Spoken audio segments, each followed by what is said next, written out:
minutes.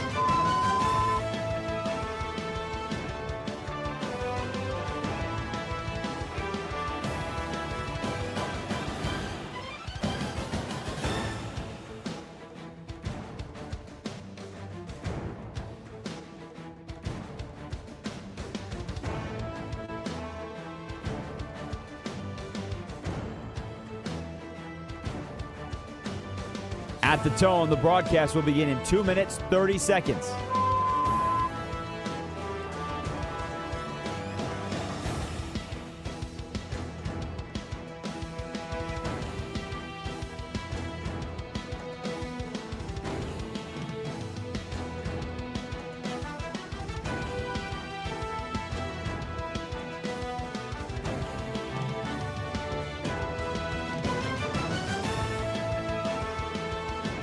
At the tone, the broadcast will begin in 2 minutes.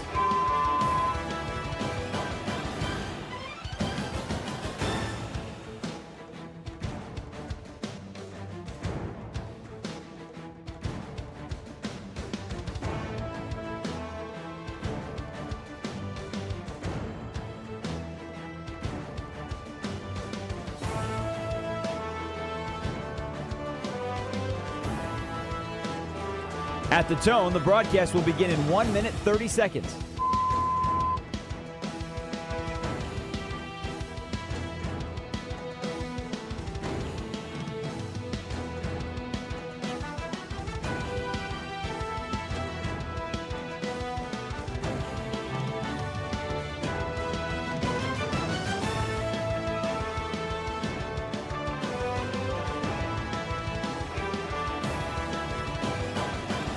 At the tone, the broadcast will begin in 1 minute.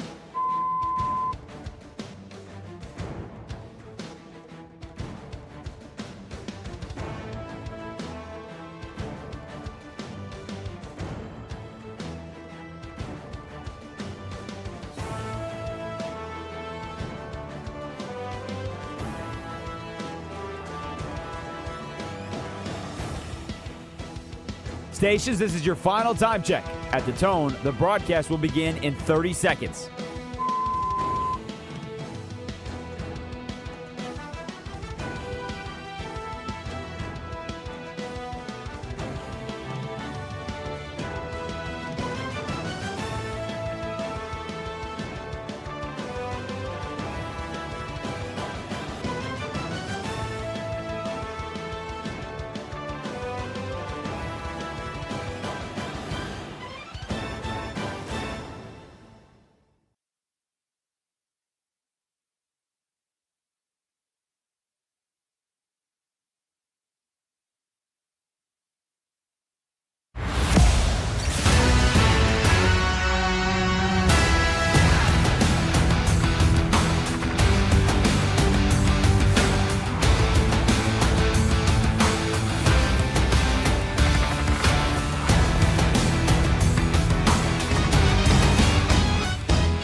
Presents Josh Graham.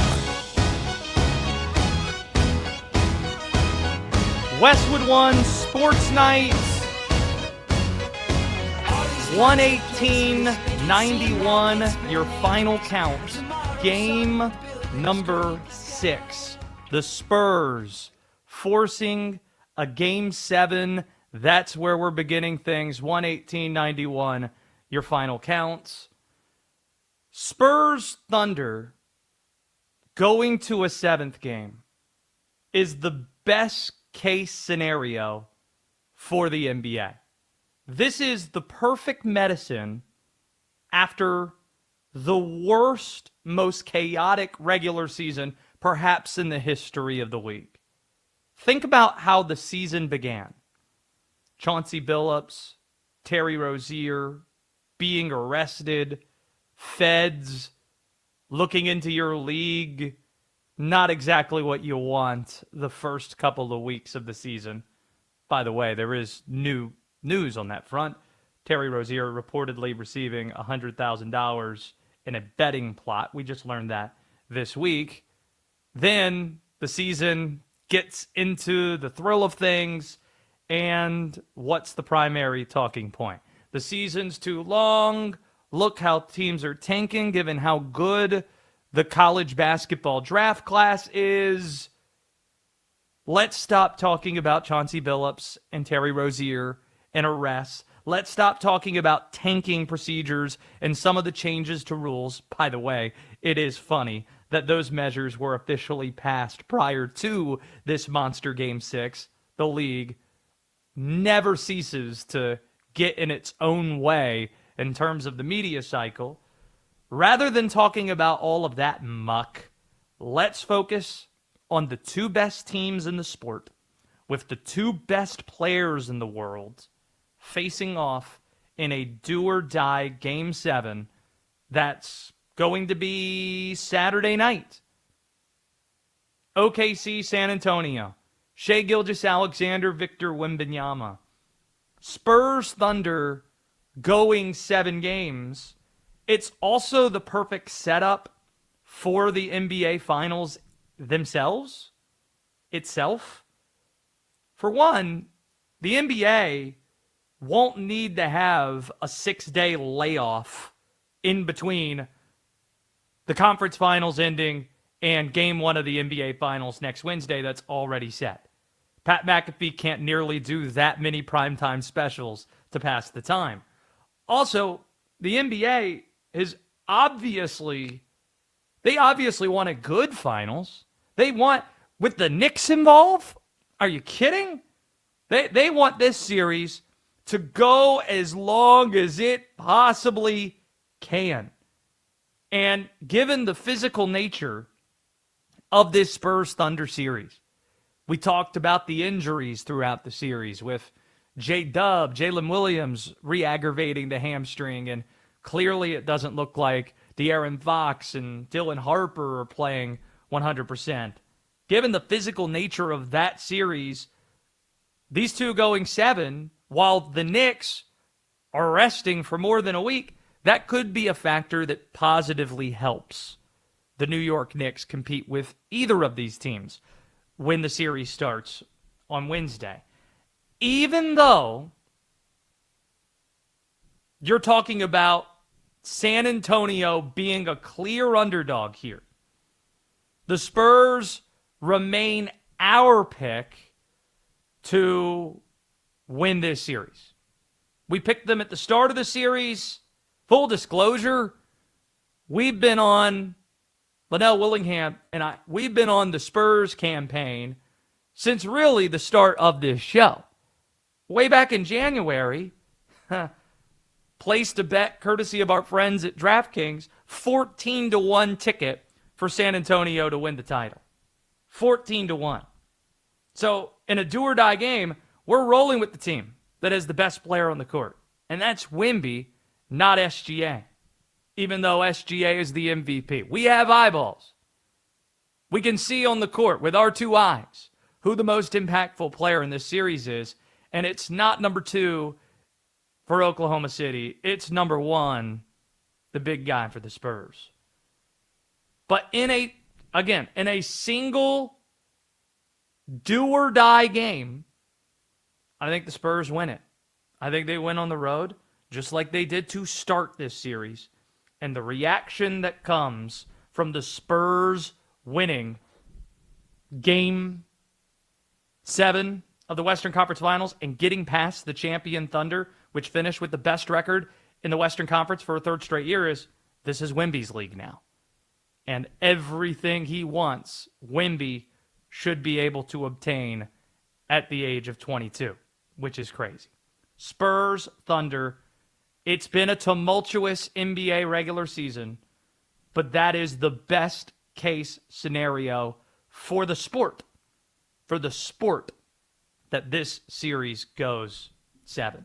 But we'll pose the question to you. Who are you rooting for to win Game 7? Oklahoma City or San Antonio? And who actually wins the game? The beauty of a show such as this, you are listening to Westwood One Sports Night. My name's Josh Graham. Denton Day is the producer of this program. We've got Oliver Popular taking your calls at 310-840-4910 as we get first dibs. This show launched literally less than 60 seconds after the final horn sounded. So you get first dibs just as we do. I like San Antonio. I'm also rooting for San Antonio to win in Game 7. What say you at 310-840-4910? This segment sponsored by our friends at Progressive Commercial Insurance, protecting small businesses with affordable coverage options. Get a quote today at progressivecommercial.com. A lot going on in the National Football League. Stars taking the field in off-season programs across the sport. And the Kansas City Chiefs continue to live in the headlines this offseason. The Kansas City Chiefs have been the most talked about team in the NFL over the last few months. Now, the biggest headline is related to their quarterback. It's Patrick Mahomes' return to the practice field. Next week will mark the 6-month anniversary of Mahomes tearing his ACL and MCL in his knee. It's the first significant injury he's dealt with his entire 9-year NFL career.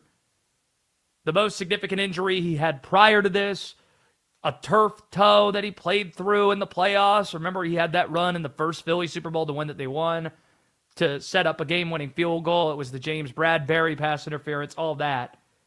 He had maybe a concussion at some point. Again, nothing ever is significant as this. And Patrick Mahomes, it's not guaranteed that Patrick Mahomes will be ready for Monday Night Football, opening the year against the Denver Broncos, right here on Westwood One Sports. But the guy is wearing a massive brace. Like, nothing seems like a guarantee when you're wearing a brace that's the size of your torso. And obviously that can inhibit your ability to move around. Mahomes spoke to the media for the first time this offseason earlier today, and Mahomes was understandably careful when speaking about his status. I mean, as a competitor, I want to be out there with my guys, but I know that's still a long ways away, and so all I can do is just execute the day and do whatever I can to be better that day, and so we've done that up until now, and we've kind of set these checkpoints and these goals of like where I want to be at, and I've gotten to those, and so now I just got to continue to do that. That was Patrick Mahomes earlier. Even though Travis Kelce, see, you want to talk about being the most talked about team in the NFL, even though Travis Kelce is at Chiefs workouts, the headlines surrounding him far from Kansas City. The announcement came this week that Travis Kelce is going to be a minority stake owner in the Cleveland Guardians. This is after he was courtside in Cleveland with Taylor Swift, Game 3 of the Eastern Conference Finals. He's chugging a beer, doing the whole thing.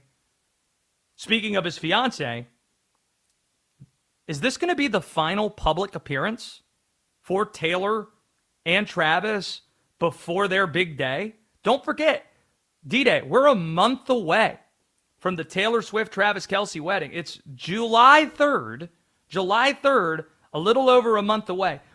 Just asking you, as a lover of pop culture and a lover of sports, what is the proper way for someone in our position, in the media sphere, to cover this wedding? Because it is the biggest celebrity wedding, maybe the biggest pop culture occurrence that we've had in a very, very long time, maybe generations.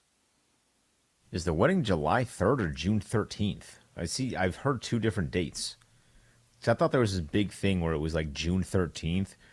I'm looking and I can't see like a confirmed date. But it was June 13th because 13 is your favorite number, and numerology, as Taylor Swift has put me onto.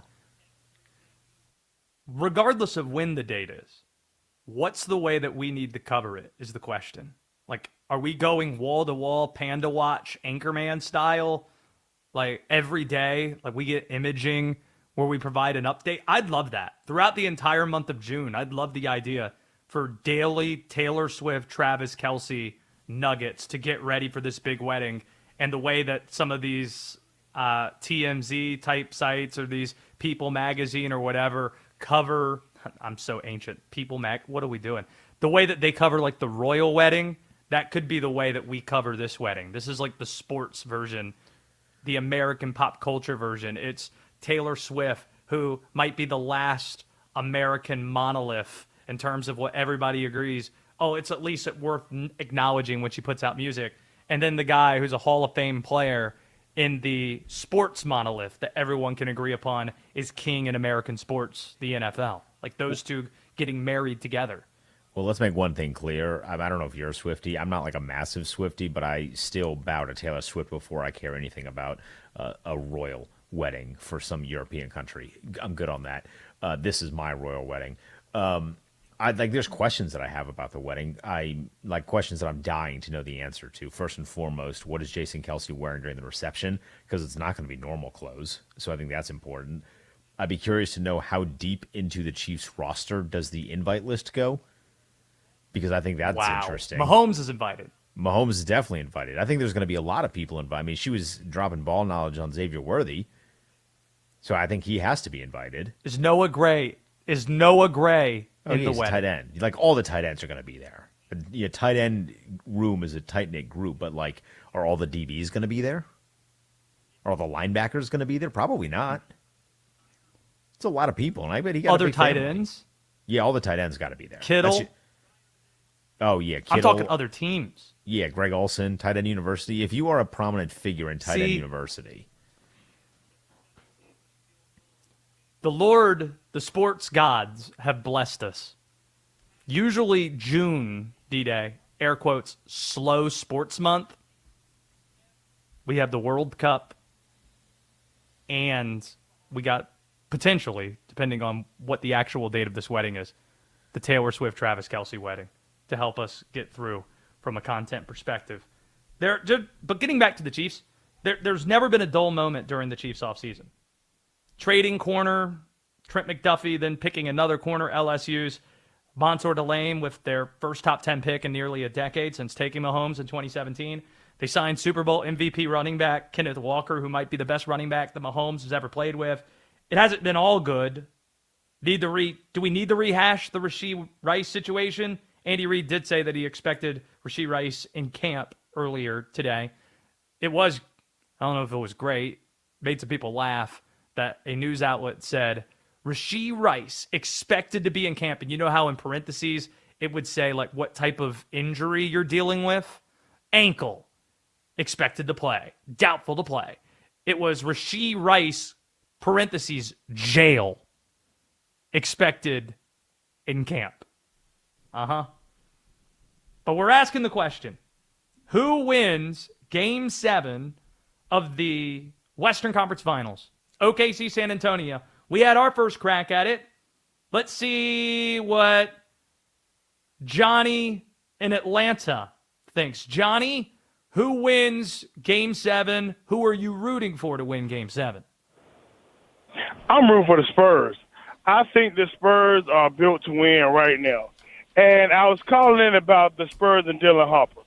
There's no way next year Dylan Harper goes to the bench. He's a starter. So now they got a problem this offseason. What they gonna do with De'Aaron? What are they gonna do with De'Aaron Fox? They're gonna trade De'Aaron Fox. They're gonna trade him and try to get something back to get better because that's to your point, expendable asset. And Dylan Harper's 20 years old and taking over playoff games. Yeah, but here's the question: not specifically a player, Johnny, but what position do you seek out? Like, what is the type of player you're looking for because to me, my first thought is if you can get a formidable big to stand next to Victor Wembanyama, someone who's better than, I don't know, Luke Cornett, to stand next to Wemby and Wemby, I think there's some more possibilities there if you get a true big inside and you allow Wemby to play wherever he wants to, beyond the perimeter, inside, you name it. I think like this. I've been yelling it for the longest. You can ask Willingham. De'Aaron Fox, Devin Vassell, and picks for Giannis. I'm telling you right, I've been yelling it for the longest. Oh. And if they don't take that, all right. I'm telling why would the Bucks not take that deal? You got two all-star caliber starters as a picks for Giannis. Right. So, and if the Bucks don't take that, I would say I would go to the Hawks for that number 8 and Zach for De'Aaron Fox. That and Spurs Appreciate in 7. Call, Johnny. Spurs in 7 is the pick. D-Day, here's my question. If San Antonio wins the title, let's say they win Game 7, they win the title, and then they do what Johnny just said and bring in Giannis, does it in a snap immediately become, oh, bleep these guys, we hate these guys? Yes, 100%. Kevin Durant type stuff? Oh, really? Now, key difference, Durant joined a team that beat him. Joined a team that beat him, which is a different dynamic. But it's going to be, really? We're breaking basketball. You get lucky in the lottery and get the number 1 pick, and then you get Giannis? Not very fun. We'll continue to take your calls, 310-840-4910. Who wins Game 7? Who are you rooting for to win Game 7? 310-840-4910. It's also been a newsy week in college sports where somebody is challenging Notre Dame for being the most obnoxious, delusional entity in all of college football. And we'll tell you who that is next on Westwood One Sports Night. Is your team in the Women's College World Series? Catch every game on the Westwood One Sports app. Your home for NCAA championship action. Westwood One Sports.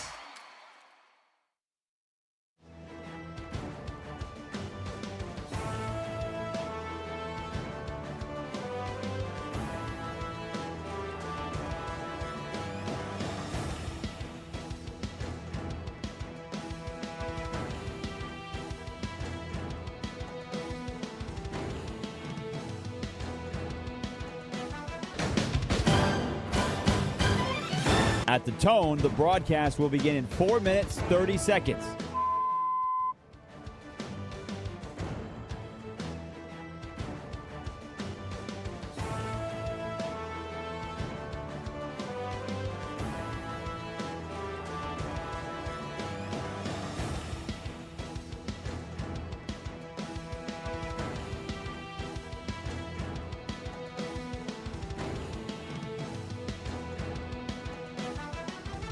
At the tone, the broadcast will begin in 4 minutes.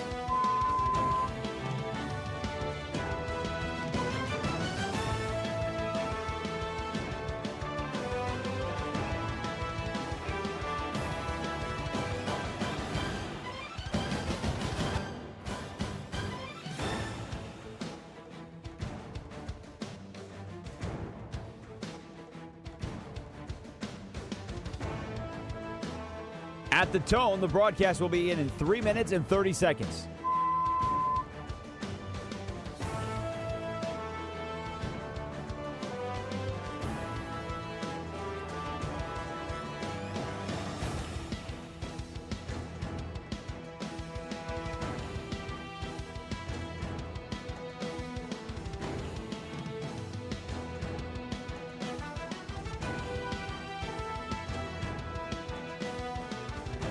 At the tone, the broadcast will begin in 3 minutes.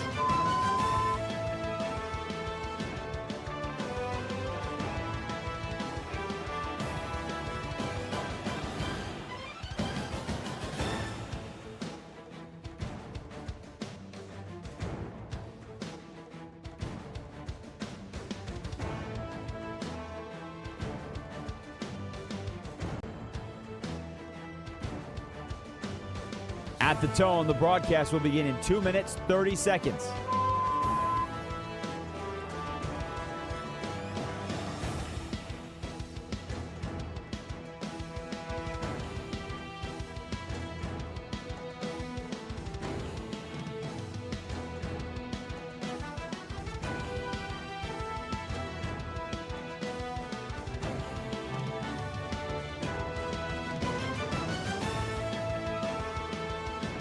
At the tone, the broadcast will begin in 2 minutes.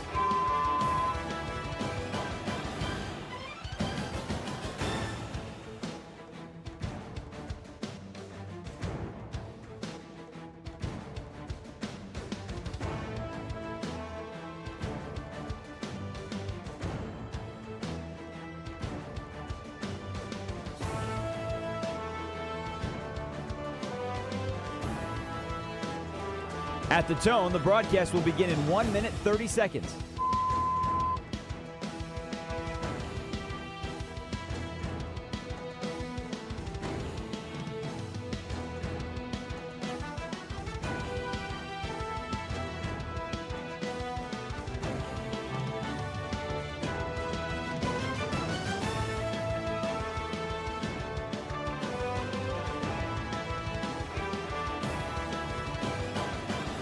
At the tone, the broadcast will begin in 1 minute.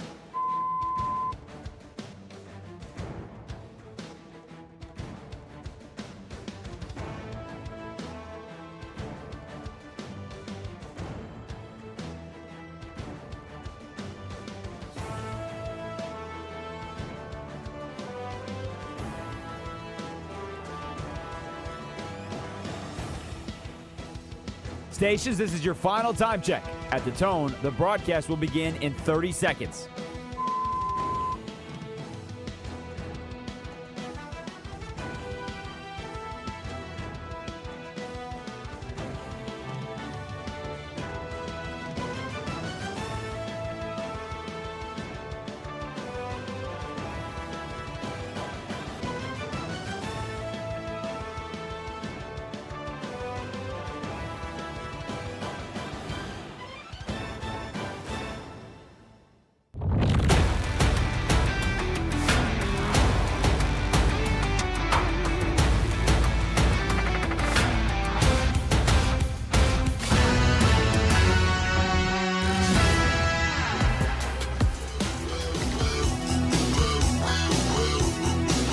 This is Westwood One Sports Night. Here's Josh Graham.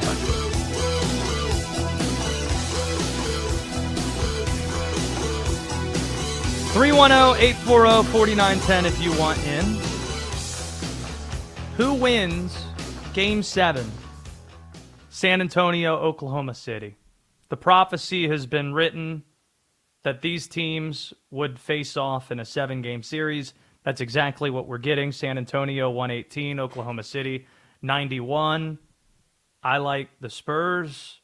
I also am rooting for the Spurs to win Game 7. 310-840-4910. What say you? Ozzy, who's in Atlanta. Ozzy, who wins and who are you rooting for to win? I think OKC wins.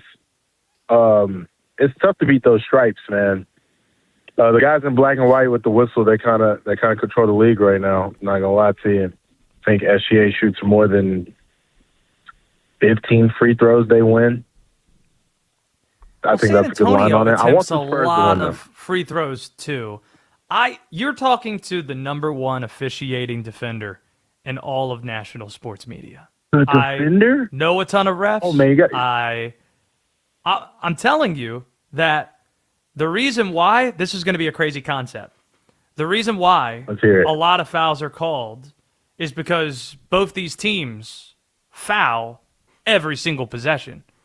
It's one of those things that the way that a lot of people focus on SGA getting fouled constantly by Steph Castle and going to the line, but San Antonio San Antonio gets away with, or let me flip it. OKC gets called for a ton of fouls on Wemby inside too. It's Isaiah Hartenstein constantly pushing and shoving Victor Wembanyama. That just doesn't get talked about nearly as much. And also, Wemby doesn't really force the issue so much near the basket as much as you would think with his size. I just think there's a lot of fouls called in this series because a lot of fouls.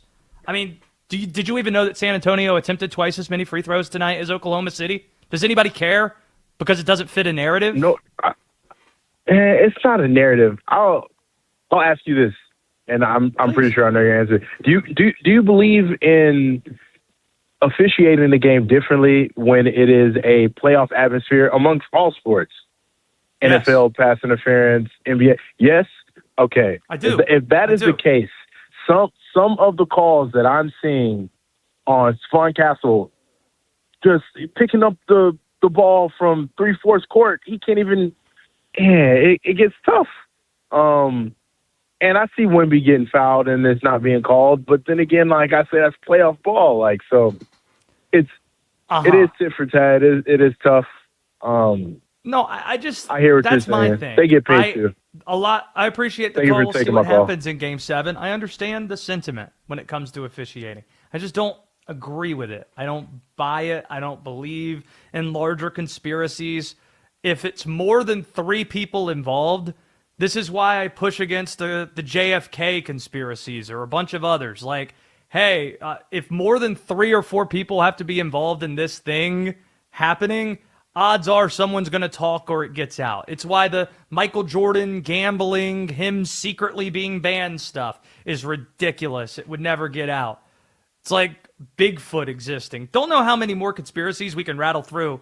We can do this if you like, D-Day. But like, you would think, how come we haven't seen Bigfoot since the camera phone's been released? Don't know. Maybe it would come by. Everyone has their phone. The referee scapegoating that happens, I think it's lazy. I don't think it's supported in fact. And I think the officiating has not, or it should not be a big storyline from these Western Conference Finals. We got college sports to get to in just a second, but we asked the question. Let's get to some of the answers on who wins Game 7. Spurs, Thunder. 310-840-4910 here on Westwood One Sports Night. We've got Eric, who's calling from Georgia. Eric, what say you? Hey, Josh, thank you for taking the call. How are you doing tonight? I'm well. I hope you are. I'm glad there's a Game 7. Who wins it? I think San Antonio does. No script, no conspiracy, no nothing. I just think that they are the better team. I think Wemby is the better star than SGA. I'm still sour that, the Hawks didn't trade Trae Young to the Thunder and grab SGA. It would have been a nice little reunion with NAW, but oh well. I also have a side question, too, if you wouldn't mind. Depends what it's about. What do you have? It's about the Hawks and the national perspective. It's not JFK? I didn't know if we were going down Bigfoot hey, look, or if we were going to talk about Roswell, New that's a whole Mexico. Other thing. Is it? I would think, no. I would think I'm is. boring. Are we talking Hawks draft or what are we interested in? Just the draft, just where they may go. Take a point guard. That's the answer. If any of these 4 point guards falls to your spot at 8, race the pick in to be selected. Keaton Wagler, Darius Acuff, Kingston Flemings, which I think would be the best case scenario for Atlanta. Love him in Houston so fast. And Mikal Brown Jr. If one of those 4 players are available at 8, which they should be, take them. I kind of have 3 that I've been thinking about, and I've been really thinking about it and trying to get the numbers down and everything. What do you think of in this order? Dame Mara first, because we need a big. No, and you need a point guard. You need a backup point guard right now. You're in a winning window. We have 2 first-round picks, and you're not going to get Mara with that second one. Can promise you that he's going to be a top 10, maybe top 12 pick. Yeah, the first one, you're not getting a point guard who's going to help you now with that second pick. You need to take one of those point guards because they're all better than AD Mara is. We also have 23. We also have 23 from the Pelicans. Understand? So I know exactly where you're picking. What I'm saying is AD Mara isn't as good as any of those point guards. But he fills a big hole, and ironically, is we need a big man. The second one I was thinking of, like Isaiah Davis. I think that's his name, coming out of Duke.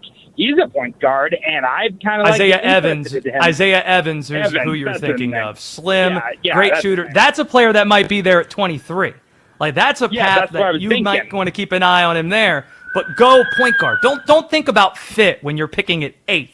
If you're Atlanta, you're hoping you're not picking at 8th anytime in the near future. Go take the best player. And there are 4 awesome point guards that might be available in that spot. So go point guard. I do have the third I got more calls to get to. What's the third one, real quickly? It's just a guy from Italy, Luigi Suggio, the other center. I just think that we need 2 centers and 1 guard going into the first 3 picks. A lot of international bigs in this draft. Appreciate the call because you also have maybe the best Mexican basketball prospect ever, who's expected to be a lottery pick that plays up front as well. If you're Atlanta, with respect to 23, it's all about number 8 and get one of those point guards. One more we'll go to for now. Let's go to Alan, who's in Toronto. 310-840-4910. Alan, Western Conference Finals, Game 7. Who wins? I'm rooting for the Spurs. I'm especially happy for Greg Popovich. This man has gone through a lot, both on and off the court. Look at 2022, 2023 Spurs were 22-60. And the following season, they were 22-60 as well. Then they went up to 34-49. And November the 2nd, after 5 games, he suffered a stroke, and he had to give the reins over to Mitch Johnson, who should be Coach of the Year. And past performance, you'd pick OKC, but present realities, the momentum is with the Spurs. And, there's more pressure on OKC, and they're going to wilt under the pressure. And as far as I'm concerned, the Spurs are playing with house money. What a turnaround from 2023, 2024, from all the way up to the 62-20 this year. And they were 22 and 60 just 2 years ago. And it makes Cinderella seem like a sad story. Nobody even mentions that. At the outset of the season, what was your forecast for the Spurs? I don't think you picked them to be 22. No, and, I didn't think they'd get to the 20. NBA Finals. I appreciate the call, by the way, Alan. Alan, real quickly, are we rooting against Montreal in the Eastern Conference Finals for the Stanley Cup? No, or Carolina Hurricanes?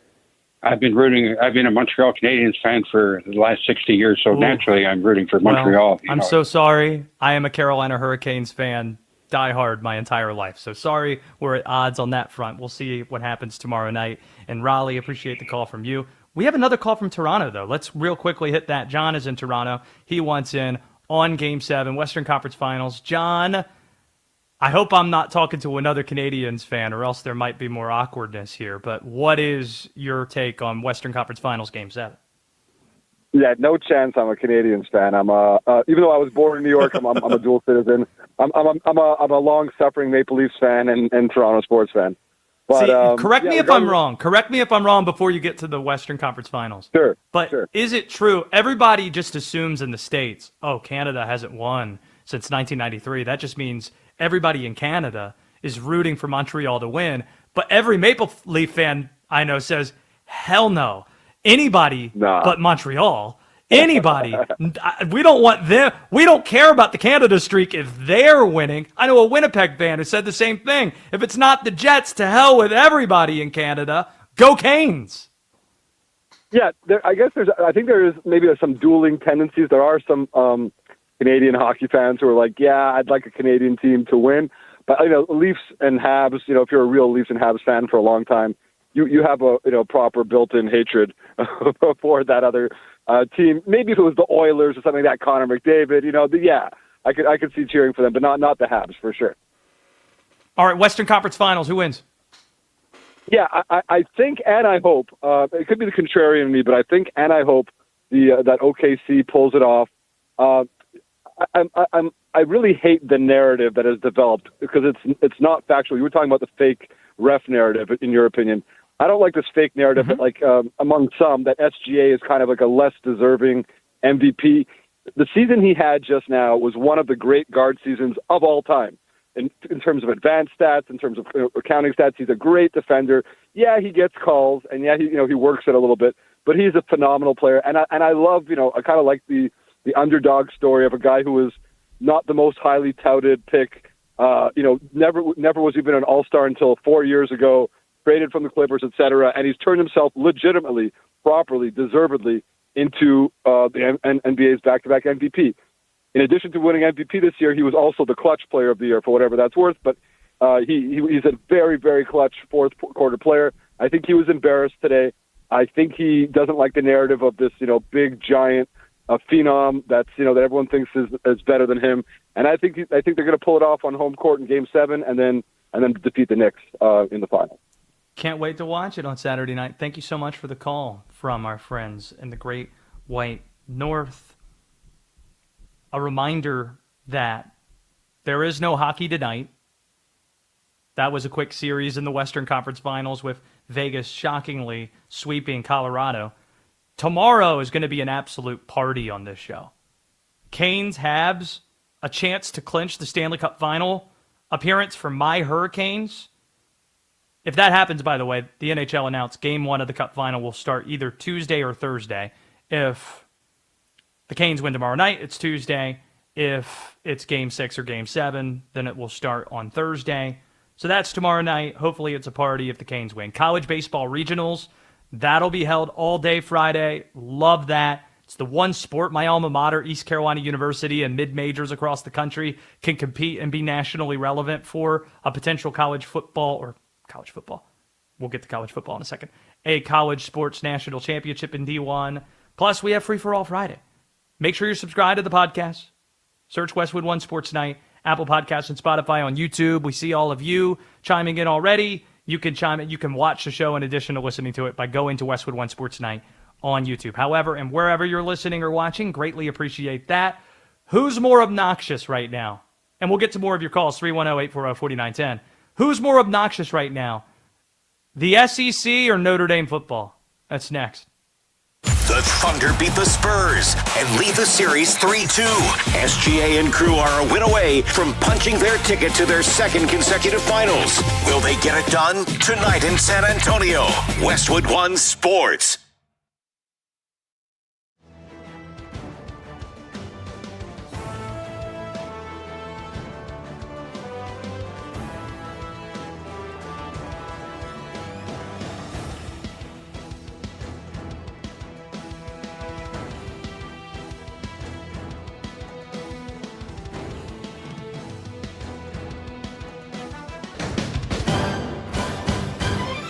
At the tone, the broadcast will begin in 4 minutes, 30 seconds.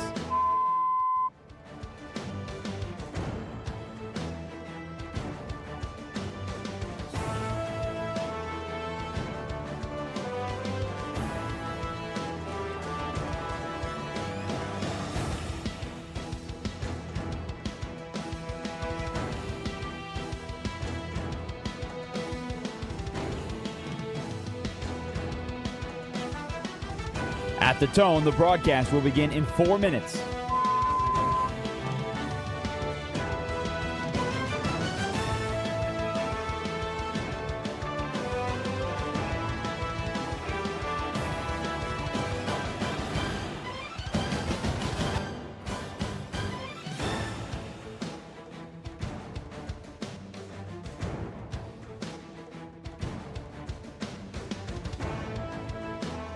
At the tone, the broadcast will begin in 3 minutes and 30 seconds.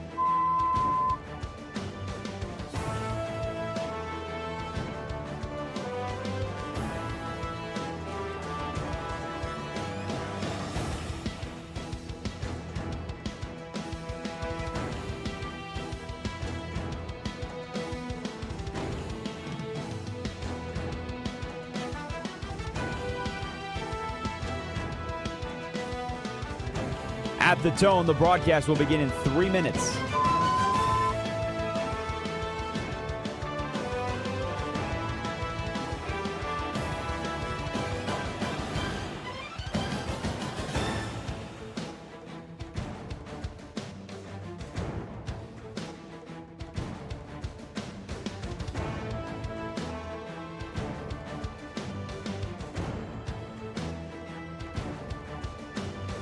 At the tone, the broadcast will begin in 2 minutes, 30 seconds.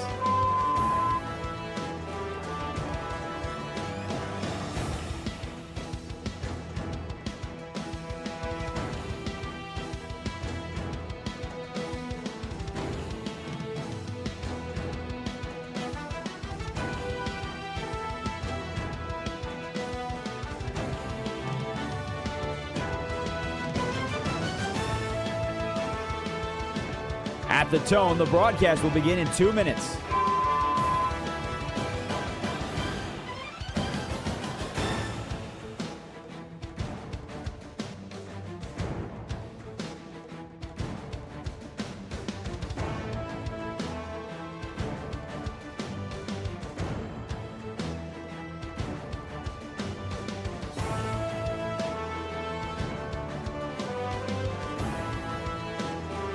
At the tone, the broadcast will begin in 1 minute, 30 seconds.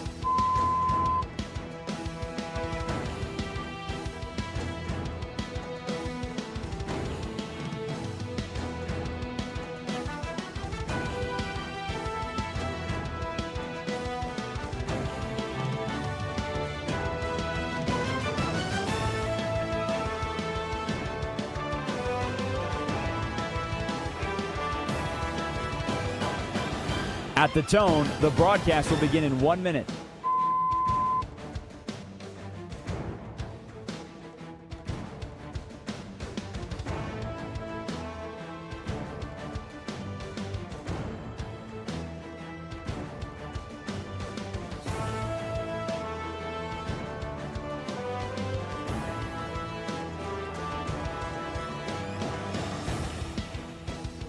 Stations, this is your final time check. At the tone, the broadcast will begin in 30 seconds.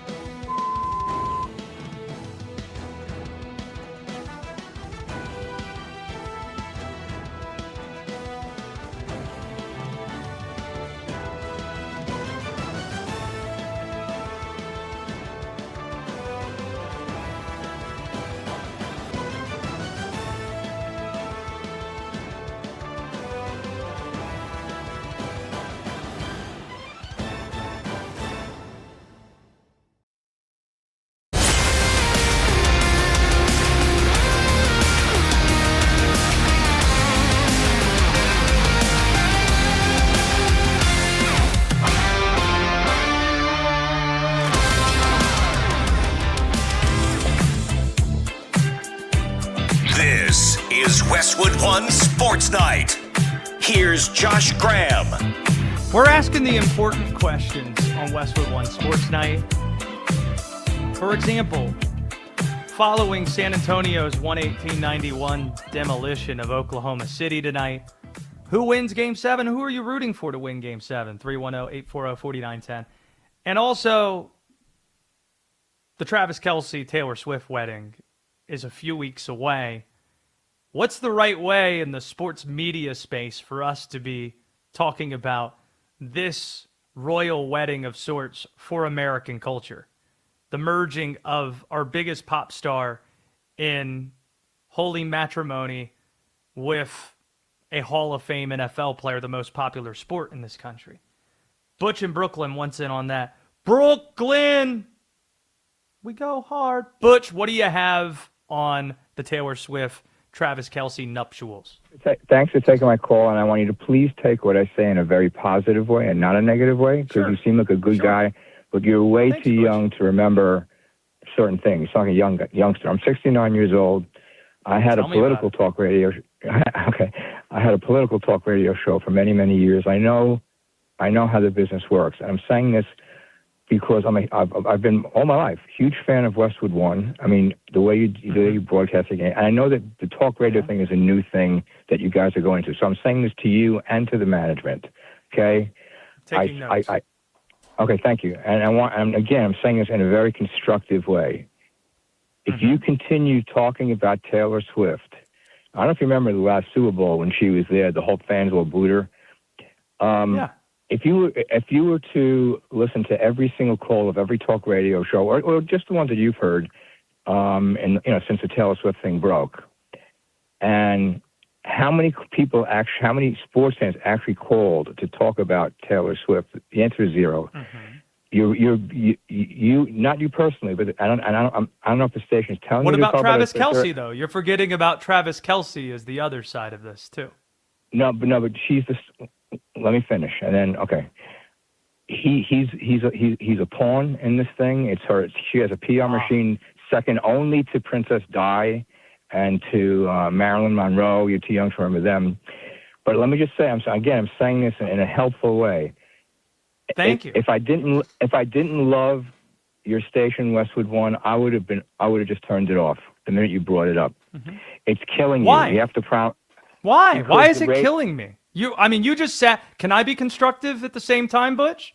You're a you talk political talk. If a president's unpopular, should you not talk about the president? Hold one sec. No. I'm making a point. The point I'm making is you made the point that sports fans don't like Taylor Swift, yet you just sat on hold to call me about Taylor Swift. They don't want to hear it on a sports talk radio show. It's okay if it's on like a pop culture show, but not sports talk radio. You're losing listeners. I swear to God, I'm telling you, again, in constructive.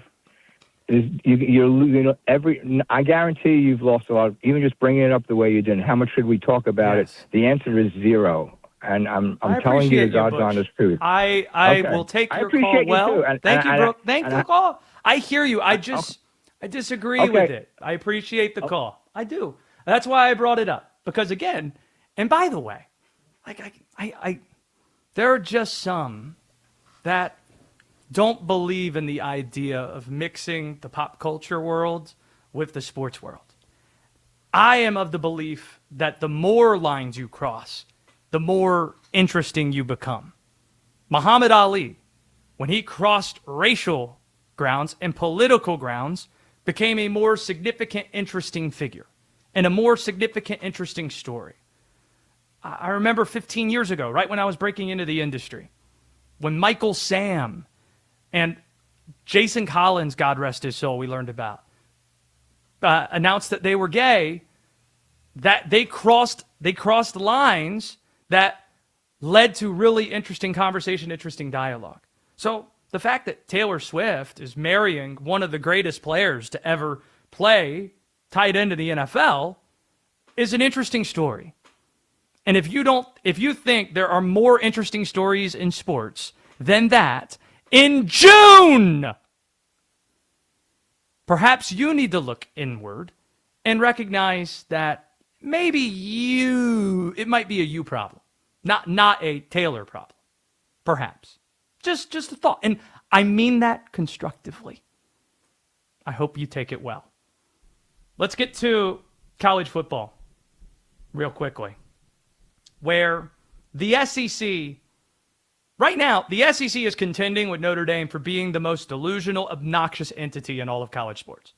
See, Notre Dame has owned this crown for the last few decades. They're the Dallas Cowboys of college.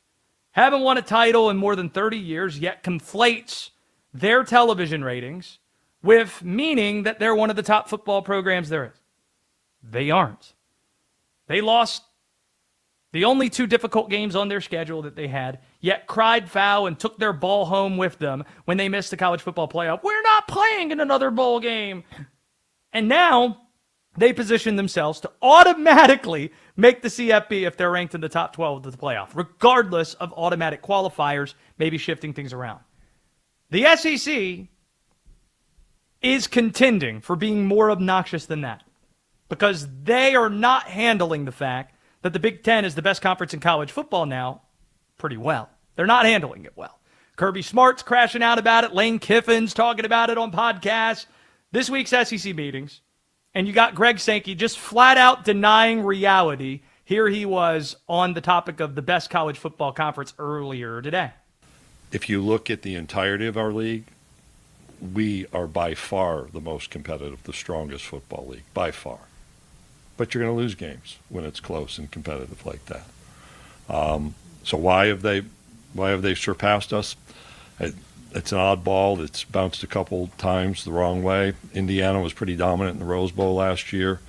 A lot of other games you look pretty close margin, and we've been the beneficiary on those. Mm-hmm. See, here's the funny magic trick the SEC's played some version of this offseason. When they won all those titles, and they were the most dominant thing in college sports, before other teams started paying players legally. That's my own commentary attached to that. Just so you know. Allegedly, SEC schools were paying players. Wink, wink. When they were winning all those titles, they boasted, oh, it's because of how battle-tested we are. There isn't a week off in the SEC. Hashtag it just means more. But now that they're losing, Lane Kiffin actually made the excuse, it's because the teams are more worn down when the playoff arrives. So which one is it exactly? Are you more battle-tested or worn down? Here's the truth. Not only has the SEC not won the title the last 3 seasons, the Big Ten, meanwhile, winning all 3 years and having 3 different schools do so, the SEC hasn't even had a finalist. They haven't even made the championship game. Haven't come close. And to further emphasize the obnoxiousness of the SEC currently, they are the one holdout of expanding the college football playoff to 24. Now, you could disagree on it going to 24. That's fine. But when every other conference is on board and you're not, then you are the annoying one. And here was Greg Sankey reinforcing he's not going to support 24 earlier today. There had been no research and work done on 24. Got it. And simply saying we'll do this to do that without the supporting information was not a decision that we were prepared to make. And I want to be clear. We've never stated opposition to 24. We've stated support for 16. Profound. He also didn't sound super supportive of the bipartisan bill to stabilize college athletics, so it's hard to feel optimistic about that. And Sankey spent the large portion of his availability today saying the SEC has not been the most disruptive conference in the sport, yet it's his league that killed the Pac-12 by kicking off the last realignment cycle by poaching Texas and Oklahoma, remind you, and it's one of his presidents, Georgia's, talking about the SEC breaking off altogether and doing their own thing. The SEC, right there with Notre Dame, most delusional, obnoxious entity in college sports. 310-840-4910 if you want in. Emily in San Diego wants in on the constructive feedback that our friend Butch from Brooklyn had for us in terms of Taylor Swift and talking about her nuptials with Travis Kelce. Emily, I don't know what I'm doing even bringing up the topic. I was told no one would call, no one would listen, but here you are. What do you have? Of course I would call. It has to do with my Chiefs. So I just wanted to say that there's a vast variety of news, and it all meshes, okay, in this world. So whether it has to do with this particular subject that a lot of people don't like, it is a fact. And so, yes, there's going to be a lot of people, I think, that have their opinions, but I think everyone's entitled to them. I just wanted to also say that, you know, Taylor Swift is really adamant about this whole fiasco going on. Okay, somebody's leaking all this information. Well, I don't know if you heard that it turned out to be Travis's father, so he kind of got blackballed from any more information. Oh, okay. Well, there you go. I didn't hear that. I got 10, 15 more seconds. What do you have on the end here, Emily? Okay, I just wanted to let you know that I think that everybody is entitled to their opinion, and that yes, I'm interested in it. So I think you guys should go ahead with it and see where it goes. Thank you, Emily. I appreciate the call, and a shout out to your Chiefs out there in San Diego. Earlier today, we heard from the head coach of the best team in the NFL that no one's talking about. And we'll tell you what team that is next on Westwood One Sports Night. This is Westwood One Sports.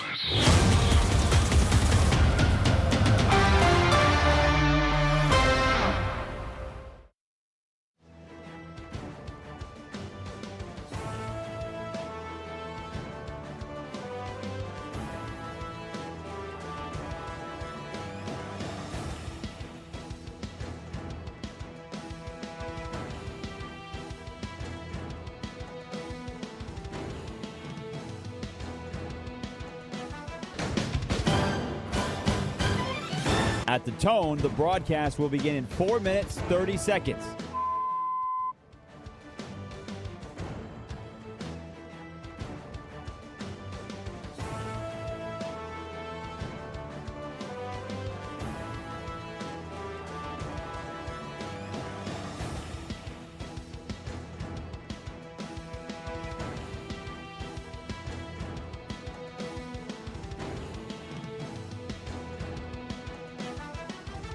At the tone, the broadcast will begin in 4 minutes.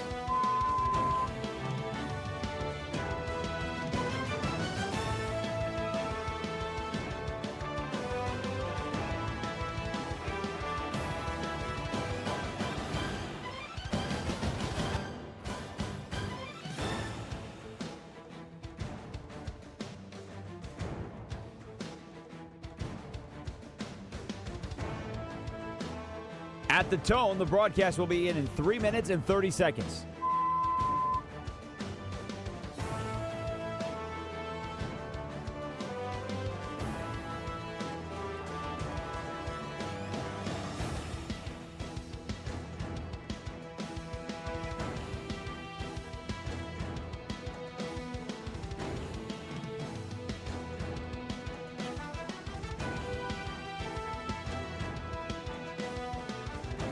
At the tone, the broadcast will begin in 3 minutes.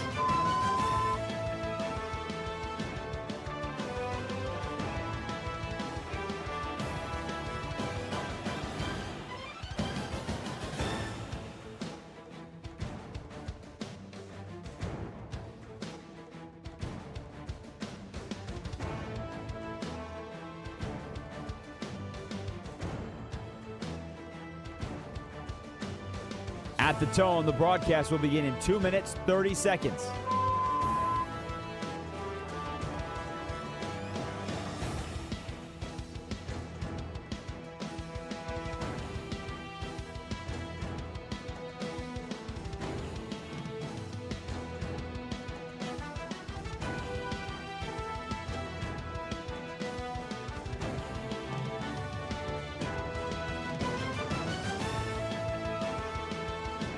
At the tone, the broadcast will begin in 2 minutes.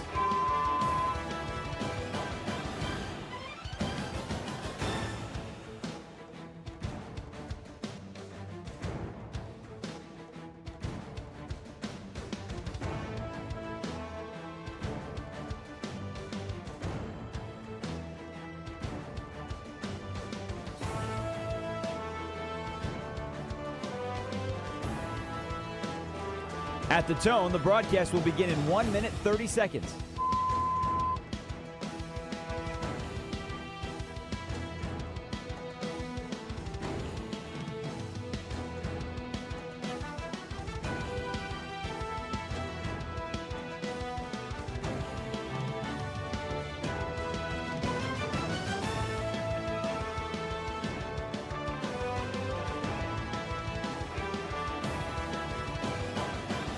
At the tone, the broadcast will begin in 1 minute.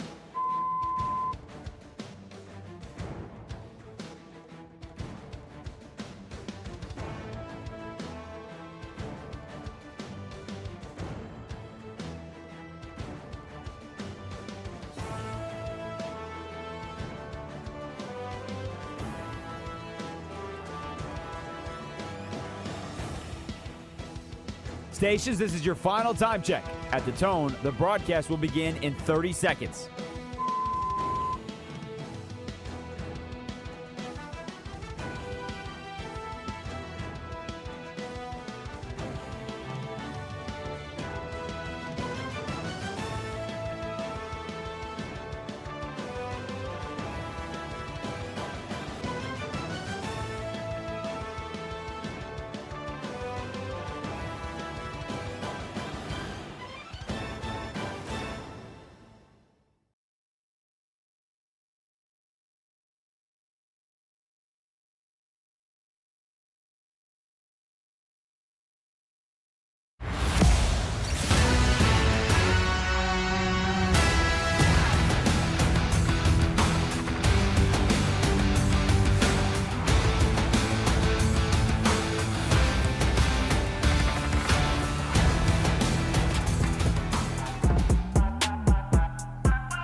This is Westwood One Sports Night.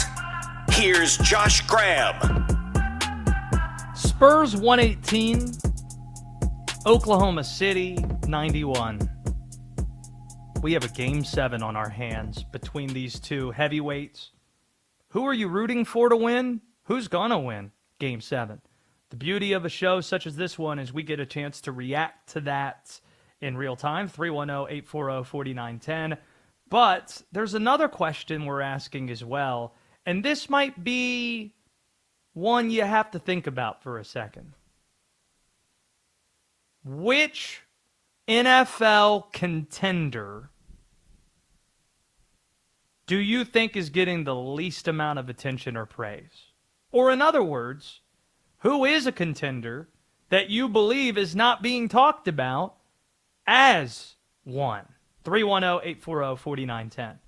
Because there is a team today that fits that bill starting their offseason program. The Houston Texans are the best team in the NFL that nobody is talking about right now. That's mostly because you can't write off more than half of the conference right now. Sincerely, how many teams could you see winning the AFC as of right now? Rattling off the list. Everybody's got flaws. New England's got flaws. They won the conference last year.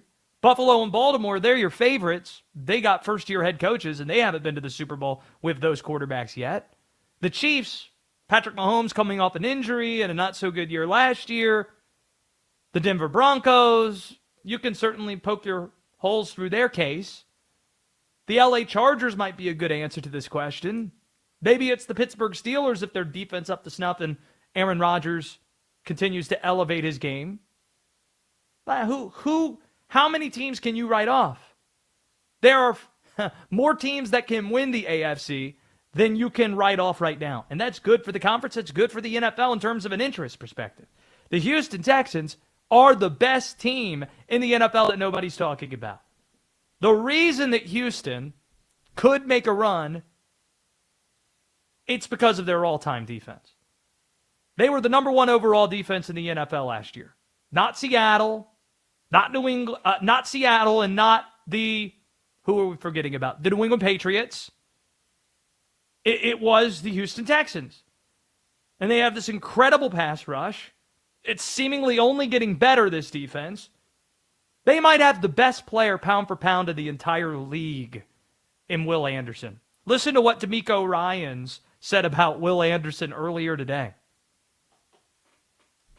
Will continues to wreck practice. I'm probably going to have to sit him out here soon because we have to be able to actually practice. So he just keeps wrecking practice. So just keep doing that, keep causing havoc. That's what he does. And I was showing guys that's what he does on Sundays as well. So it's no surprise that Will is the guy for everyone to watch of the intensity at which we operate. That's how Will Anderson plays. That's how I want everybody to be. Mm-hmm. We need to take this guy out of practice because he's wrecking our ability to actually practice. Will Anderson. The destiny of the Houston Texans is largely dependent on the not-so-clear status of their quarterback, C.J. Stroud. Your belief on what this team's ceiling is likely hinges on your view of him. It's true that C.J. had one of the greatest rookie seasons in the history of the NFL. He helped turn the Texans from a laughingstock in the league to a playoff team every year he's been there.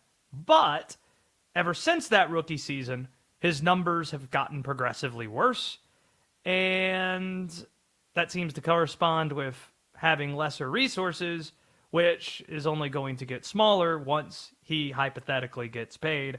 And that declining play came to a head with an all-time bad playoff performance in New England to end Houston's season. Don't forget, he is eligible for a long-term extension this offseason, but June is right around the corner. Still hasn't received that deal yet.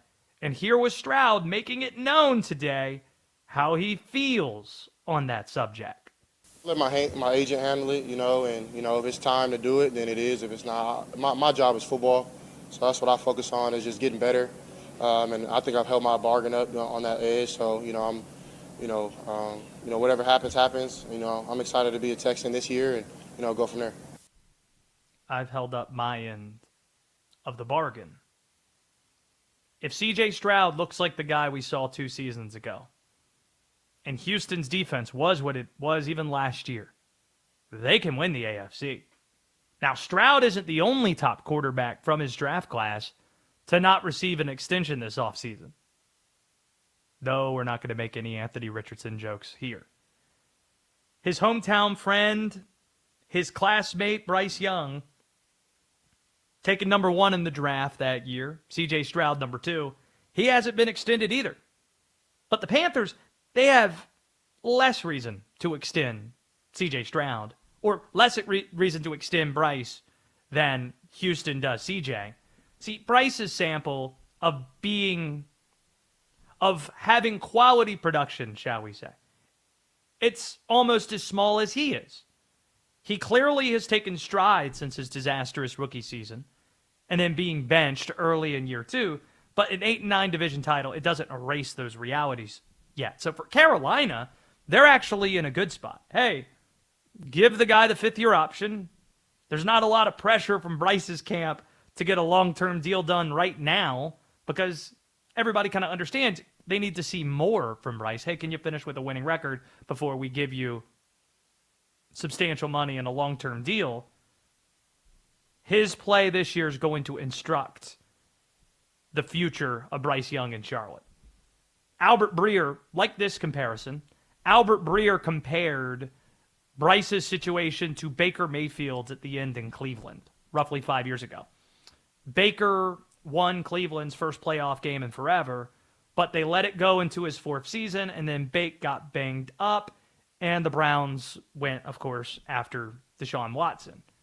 So we'll see whether or not the Panthers are going to be happy with what they get out of Bryce Young this season. Same thing for C.J. Stroud in Houston, but in Houston's case, it's a bigger headline if C.J. Stroud isn't signing an extension before camp starts versus Bryce Young not getting that extension. If C.J. Stroud meets his potential, then Houston is a contender to go to the Super Bowl. And if they're a contender to go to the Super Bowl, is there a team you would put that classification on that's being talked about less than Houston is? Who is an NFL contender you believe is that, but is getting the least amount of attention and praise? 310-840-4910 if you want in. Also, we're talking about Spurs, Thunder, San Antonio 118, Oklahoma City 91. This game kind of breaking a lot of the air quote narratives that are out there. It's going to be a OKC bench game. Their depth is going to be why they close things out. They averaged 41 points per game from their bench in the regular season. Tonight they got roughly 35, 36. That bench has not been so good on the road except for Game 3, which is looking more and more like an anomaly. Oh, OKC gets all the whistles and all the foul calls. San Antonio got twice as many free throw attempts tonight as Oklahoma City did. Victor Wembanyama, 28 points in 28 minutes.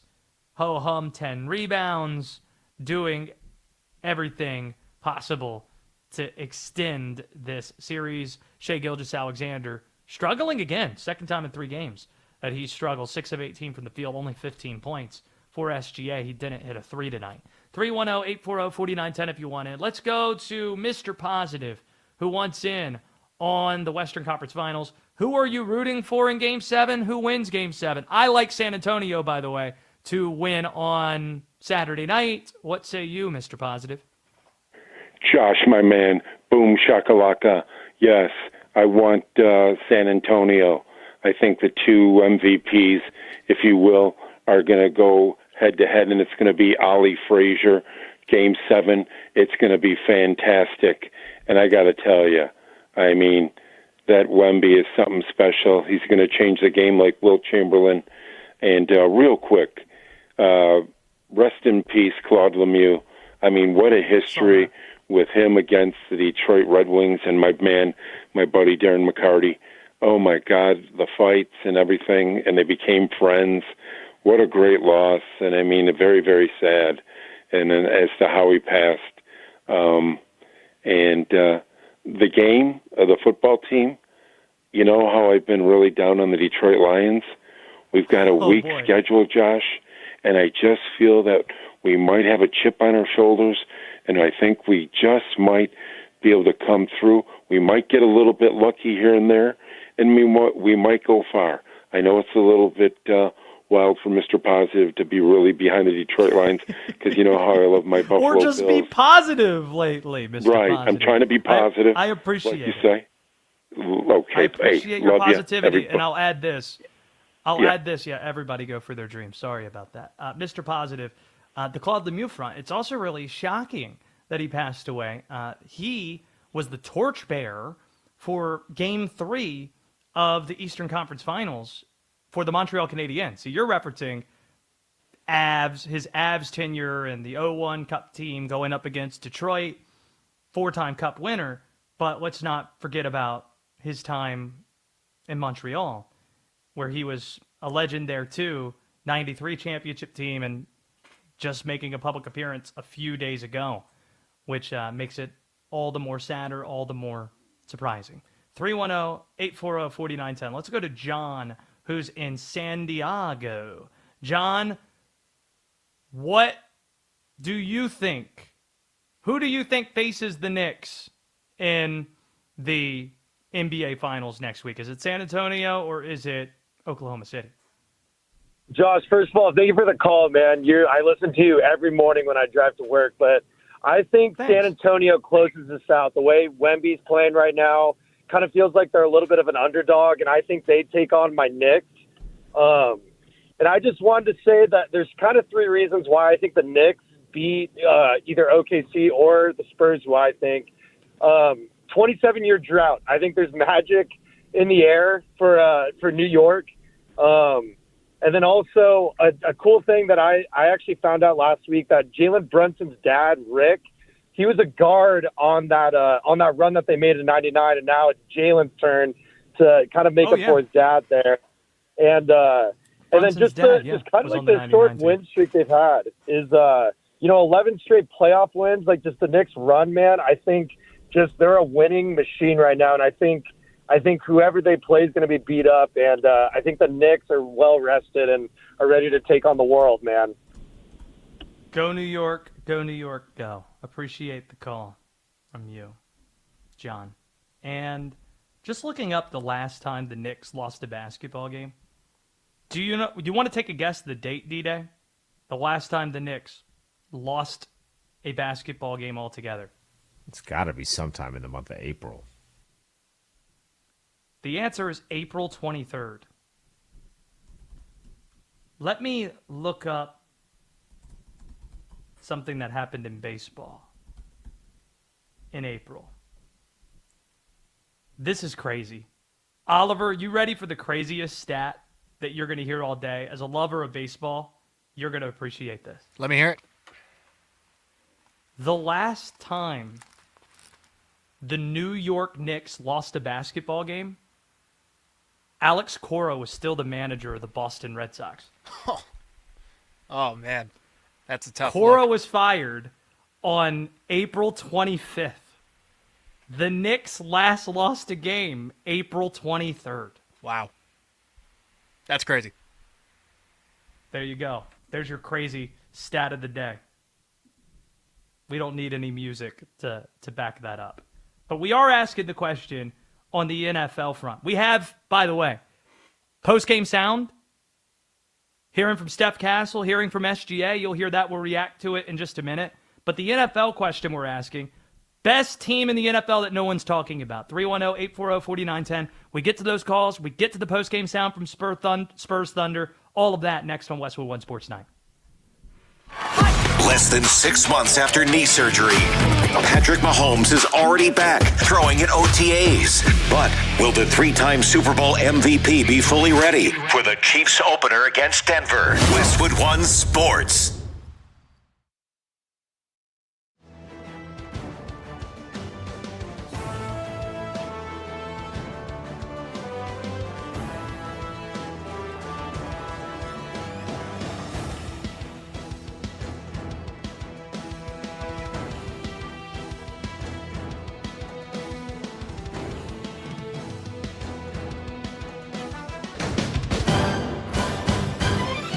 At the tone, the broadcast will begin in 4 minutes, 30 seconds.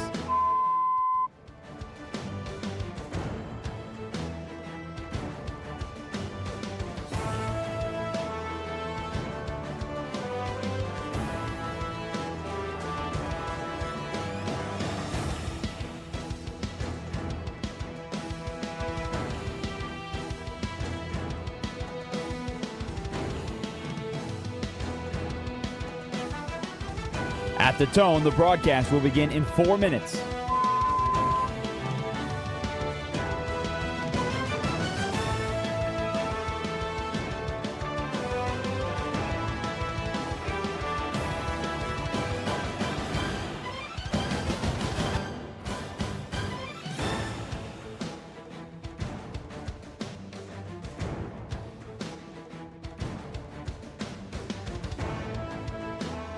At the tone, the broadcast will begin in 3 minutes and 30 seconds.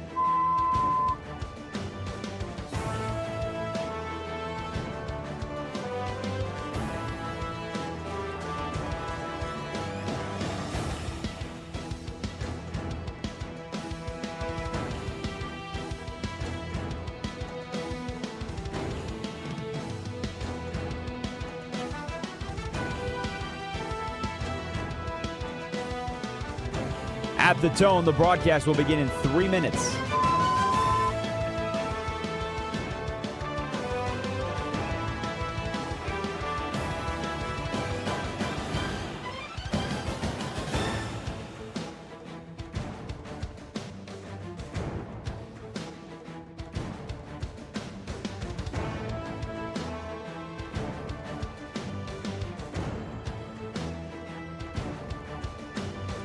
At the tone, the broadcast will begin in 2 minutes, 30 seconds.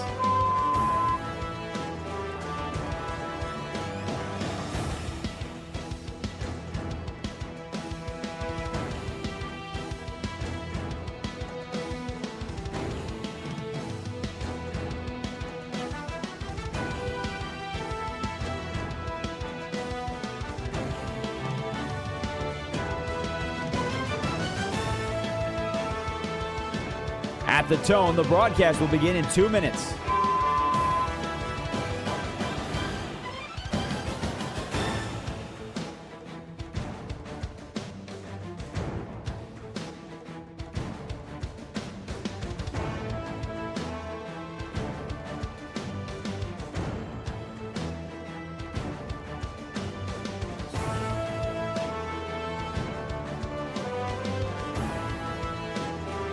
At the tone, the broadcast will begin in 1 minute, 30 seconds.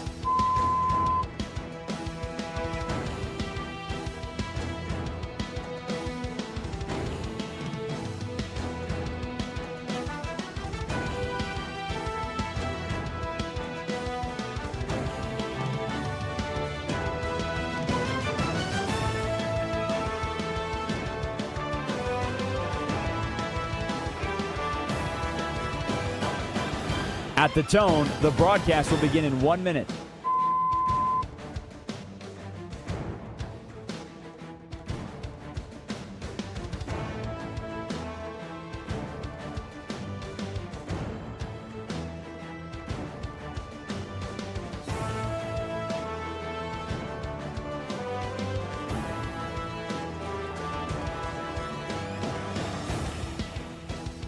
Stations, this is your final time check. At the tone, the broadcast will begin in 30 seconds.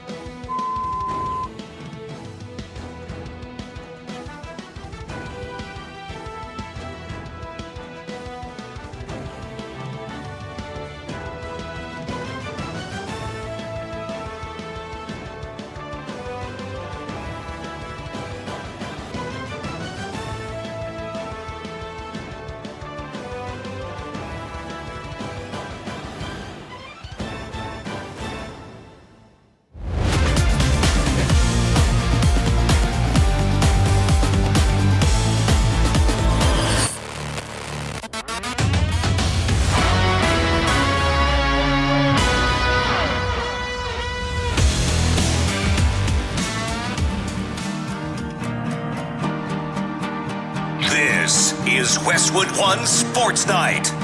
Here's Josh Graham. I think which NFL team do you believe to be a contender that is not being talked about at all? Which NFL contenders being talked about the least? I think it's the Houston Texans. You find me anywhere that people are talking about how good this team is. CJ Stroud, if he plays up to his rookie year standard and this defense is even as good as they were a year ago, they can contend. We got post-game sound to get to from the Spurs 118-91 win in Game 6 over the Thunder. You'll hear that momentarily. We'll react to it. 310-840-4910. Let's go to Jay, who's in Cleveland. Jay, please don't tell me because you are calling in Cleveland. Shout out to my friend Nick Wilson, by the way, on 92.3, the game out in Cleveland, one of our great affiliates. Please don't tell me you're about to call into this show and tell me that the Cleveland Browns are a contender to go to the Super Bowl this year. Is that what you're about to do? The Knicks, because the Knicks are playing great basketball right now. And me personally, I think they're going to win it. They beat the brakes off the Cavs. Jay, it was not even close. Jay, I asked you a football question. Who is? Are you about to make the case for the Browns in football to go to the Super Bowl? Because first off, of course, if I'm not mistaken, we had one of the best. I'm gonna say top 5 defense last year. I heard you say some Will Anderson. If I'm not mistaken, we got the best defensive player in the league with Myles Garrett. We also have defensive rookie of the year, Carson Schlesinger, Mason Graham. Our defense is pretty nice.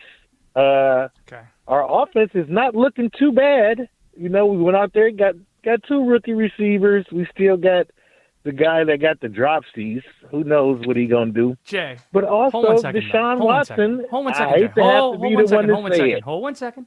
Hold 1 second, Jay. Hold 1 second. No one's saying that Cleveland can't be better, that Cleveland can't be good. Who knows? Maybe Cleveland can't surprise some people, contend perhaps in the AFC North. That's a different mark than doing something the Browns have never done in their history, which is go to the Super Bowl this year. That's the conversation we're having. Have the Texans been to the Super Bowl? Well, no, I mean, they've been around for 20 years. I'm just throwing this out there. NFL. I mean, I've watched their quarterback from Ohio State for a long time. He's not the most dependable. Neither is our quarterback. The Texans have made the playoffs 3 straight years. The Browns have played 3 playoff games this century. I mean, I get it. I get where you're coming from, but at the same time, we talking hypotheticals. We're not there yet, but I do think the Browns have a good chance. Look, I'm gonna call you back mid-season. If I'm not mistaken, I believe we play the Texans this year. Jay, if you don't think I'm going to remember this call from Jay and Cleve, you just call Oliver halfway through the season and you tell him, hey, I'm the guy who said that Cleveland can win the Super Bowl this year. I got you. I appreciate the call, Jay. I'll remember this. You call me back. You call me back. That's what I'm saying. You call me back, and I'll remember this. If the Browns do, in fact, make that run to the Super Bowl for the first time, or are one of the top teams in the AFC. And I'll admit I'm wrong. See, I'm equal opportunity here. I believe when you're right, spike the football. None of this Barry Sanders crap, hand the ball to the ref. Spike the ball if you get something right. But at the same time, you got to own it when you're wrong and be accountable when you're wrong. And if I'm wrong, I'll own it. I'll remember this. Chance in Alabama wants in. Who's the team that you think's being talked about the least among the contenders in the AFC? All right, so I may have misunderstood the question. Thank you for taking the call, by the way. I thought it was not talked about enough. So I'm going to change my answer. I was going to say the Bills not talked about enough, but they are talked about. So I'm going to switch it up. I'm going to say they're the betting favorite. They're the betting favorite, I think, right? It's Buffalo and Baltimore that are the betting favorites right now. So yeah, it's right to move off that. They're being talked about plenty as being a contender. I don't think people are talking about the Texans. And did you just say Tampa? That's an interesting nomination. Yeah. Tampa. I'm going to go with Tampa. I think their receiving core is great. I know they lost drawing a blank on his name, Mike but Evans going to San Francisco. Yes, sir.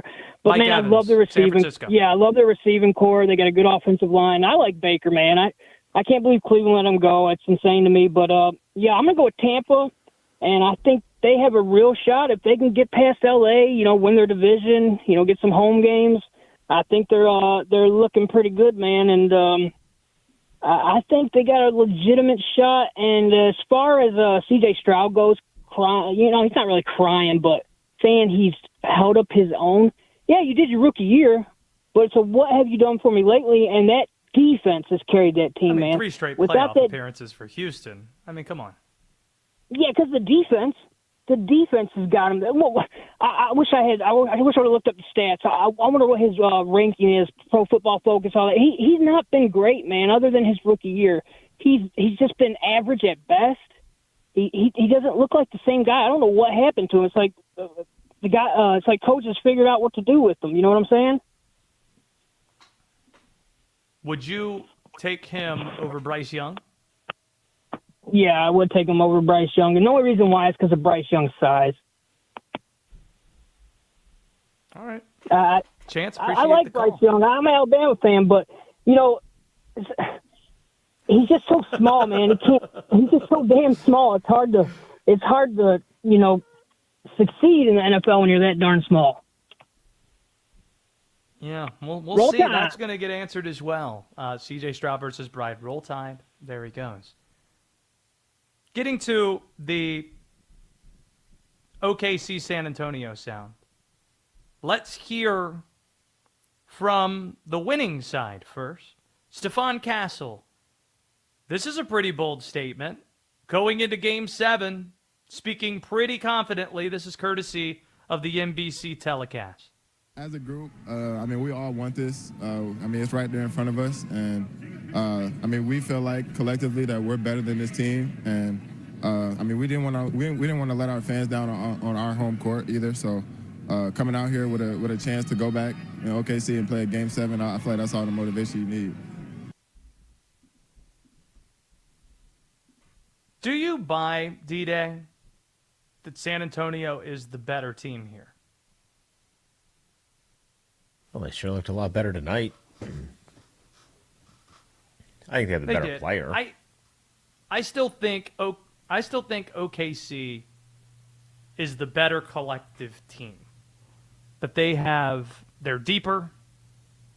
Like, let's try to imagine what this team is if Jalen Williams is on it, for example. And the fact that he isn't, and they're still deeper than San Antonio is, says that they're the better team. But Victor Wembanyama is the best player. That, to me, is the separator. Victor Wembanyama, or the equalizer, rather. Okay, Oklahoma City, you're deeper. You might be a better team. And more experienced. Won the finals last year. San Antonio has the best player. And roll the balls out. And there's the drama. There's the tension. There are the storylines.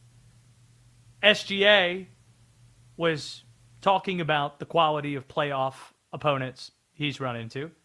Denver in years past. Indiana in a 7-game finals. And he had some high praise about the San Antonio Spurs. When I hear you say that, you guys obviously went through the ringer with a couple Game 7s last year, but do you feel like these Spurs, that they're the toughest challenge you guys have faced as a group so far? I don't know. They're up there for sure. Indiana and Denver were pretty tough. Taking us to Game 7, probably the common denominator with those groups. But yeah, they're a very tough team, really good team, especially this late in the season. You're going to play teams of this caliber. It's no surprise. And yeah, when you're on a playoff run, you run into teams that are very good, especially when you get this late. And however many games it takes. One more from SGA. Getting ready for Saturday's Game 7 on their home floor. We talk so much about the other guys that are fighting through stuff, but how much mental and physical fatigue do you have, and how are you fighting through it? Oh, I'm good. I'm ready to go. Biggest game of my career. Yep. Is it the biggest game? It's the next game, and if I lose, my season's over. Why can't he... Is he allergic to saying an interesting syllable, D-Day? Have you ever heard SGA say something and you're like, wow, that was something? Because he said, well, these teams pushed us to 7. Thus, they're the toughest teams we faced. Is this the biggest game? It's the next one, and it could end our season. Now, I know PR departments encourage players to be this robotic and to be boring because there's no benefit to saying interesting things, especially when you are in a competitive sport and there's bulletin board material and all of that. But man, SGA, when people say he's the most boring superstar, most boring MVP, it's not just about his style of play, get to the elbow, push off, and hit a jumper. It's also this stuff, too. And his commercials suck. 310-840-4910 if you want in. Dylan is in Florida, and he has another nomination. See, I don't want to pigeonhole because, again, we have Chance who was calling in wanting to talk about the Buffalo Bills or talk about the Tampa Bay Buccaneers. You're in Florida. Does that mean you're going the Bucs path or somewhere else in terms of talking about NFL contenders that you think aren't getting enough run, not getting enough attention? Duval. I forgot.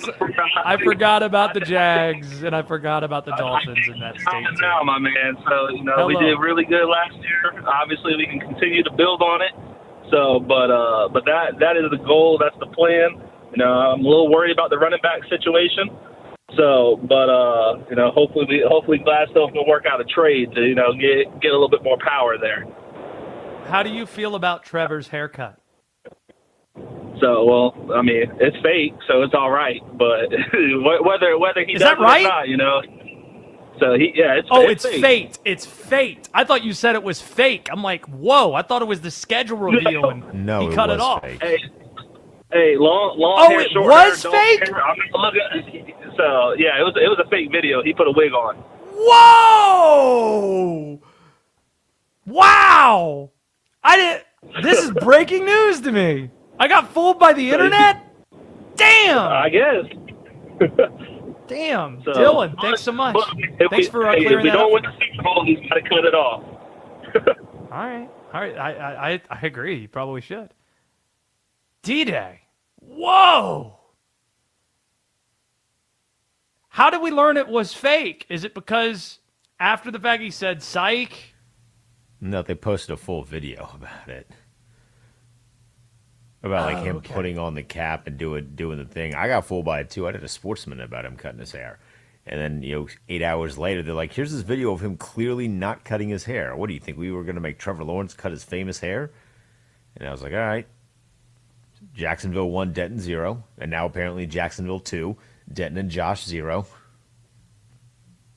Because my wife's told this story a number of times, I'll feel comfortable saying it in 300 markets across the country. My wife has said on more than one occasion in the hospital, a patient has said to her, she looks like Trevor Lawrence. More than one occasion. How do you feel about that?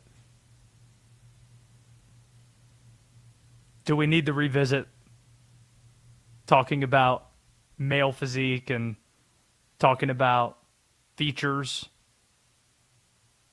I don't know if we need to revisit that, but I love my wife. My wife is hot. All about it. 310-840-4910. Let's go to Bill. He's in Canada. I was going to ban all Canadian calls until the Hurricanes Canadian series is over, just because I'm a huge diehard Canes fan. But I'm not going to do that because the Canes are up 3-1, and I feel sorry for my friends up north. Bill, where are you going on the NFL front in terms of teams that can contend that aren't getting talked about? Hey, Bill. Hello? Hey, Bill. You hear me? Yes, we hear you just fine. It's Dale. Welcome. Yeah. Oh, Dale. Hi, Dale. Dale. D-A-L-E, yeah. Oh, but anyways, C-A. Okay, Kale. No, Dale, D-A-L-E. Oh, that's. But anyways, about Cleveland Browns, a few minutes ago, a fella came on. He thinks Cleveland's going to do something this year in the NFL. There's a reason why they call them the Factory of Sadness. Yes, and I think we know why. Right? Well, this year's not going to be any different. But also, I am not rooting for Montreal. I'm a big Toronto Maple Leafs fan. Good. And, Go Canes? Yeah. I was going for Edmonton. They got knocked out. So, anyways, then I was going for Colorado. But anyway, yeah, go Canes. I don't want to see Vegas win. Thank you. I appreciate that. I mean, we don't want to see Mitch I'd Marner like holding to up see the cup Carolina, in Toronto. man. They've played tough every year, and they just fell short every year. I think it's their time. I think so, too. I hope you're right, but I'm biased in that. Appreciate the call from Canada.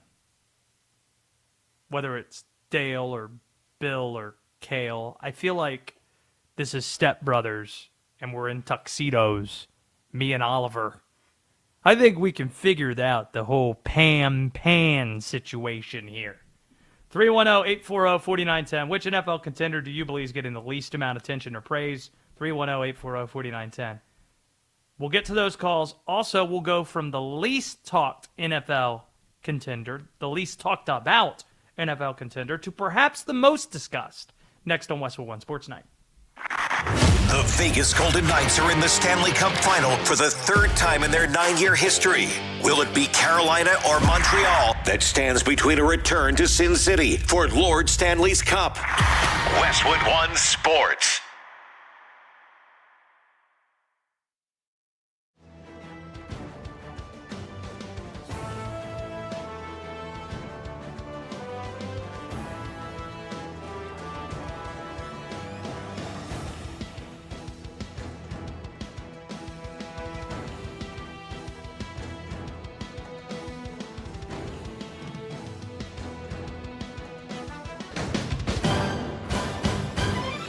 At the tone, the broadcast will begin in 4 minutes, 30 seconds.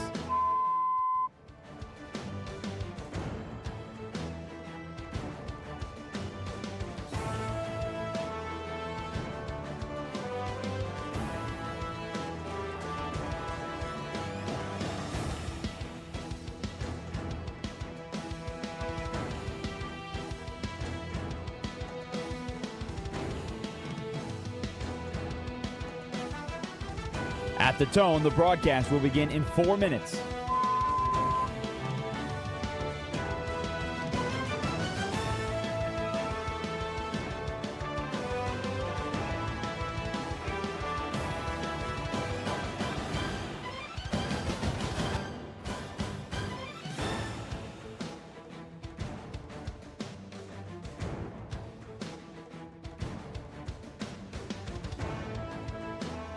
At the tone, the broadcast will begin in 3 minutes and 30 seconds.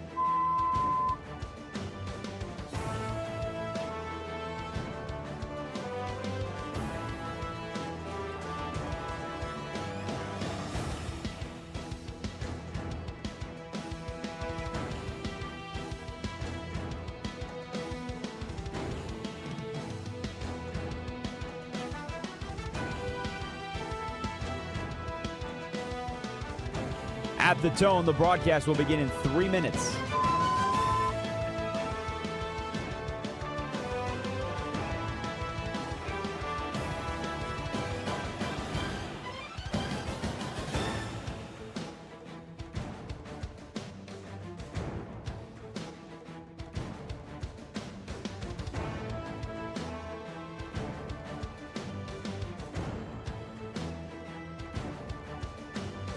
At the tone, the broadcast will begin in 2 minutes, 30 seconds.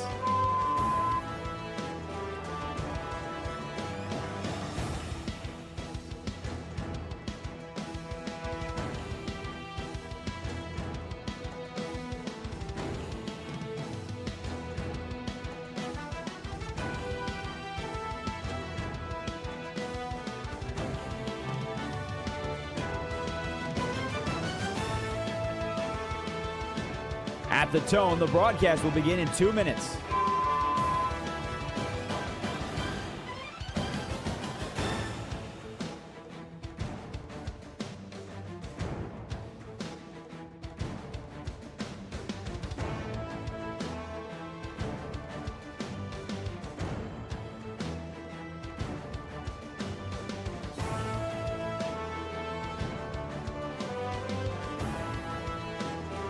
At the tone, the broadcast will begin in 1 minute, 30 seconds.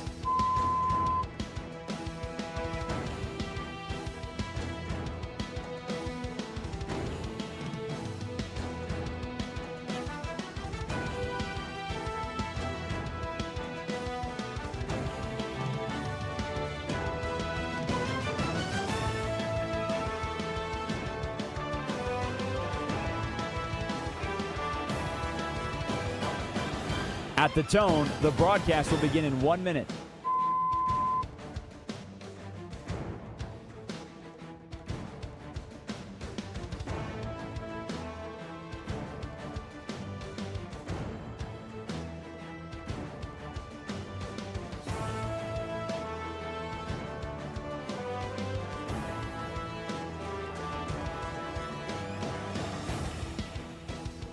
Stations, this is your final time check. At the tone, the broadcast will begin in 30 seconds.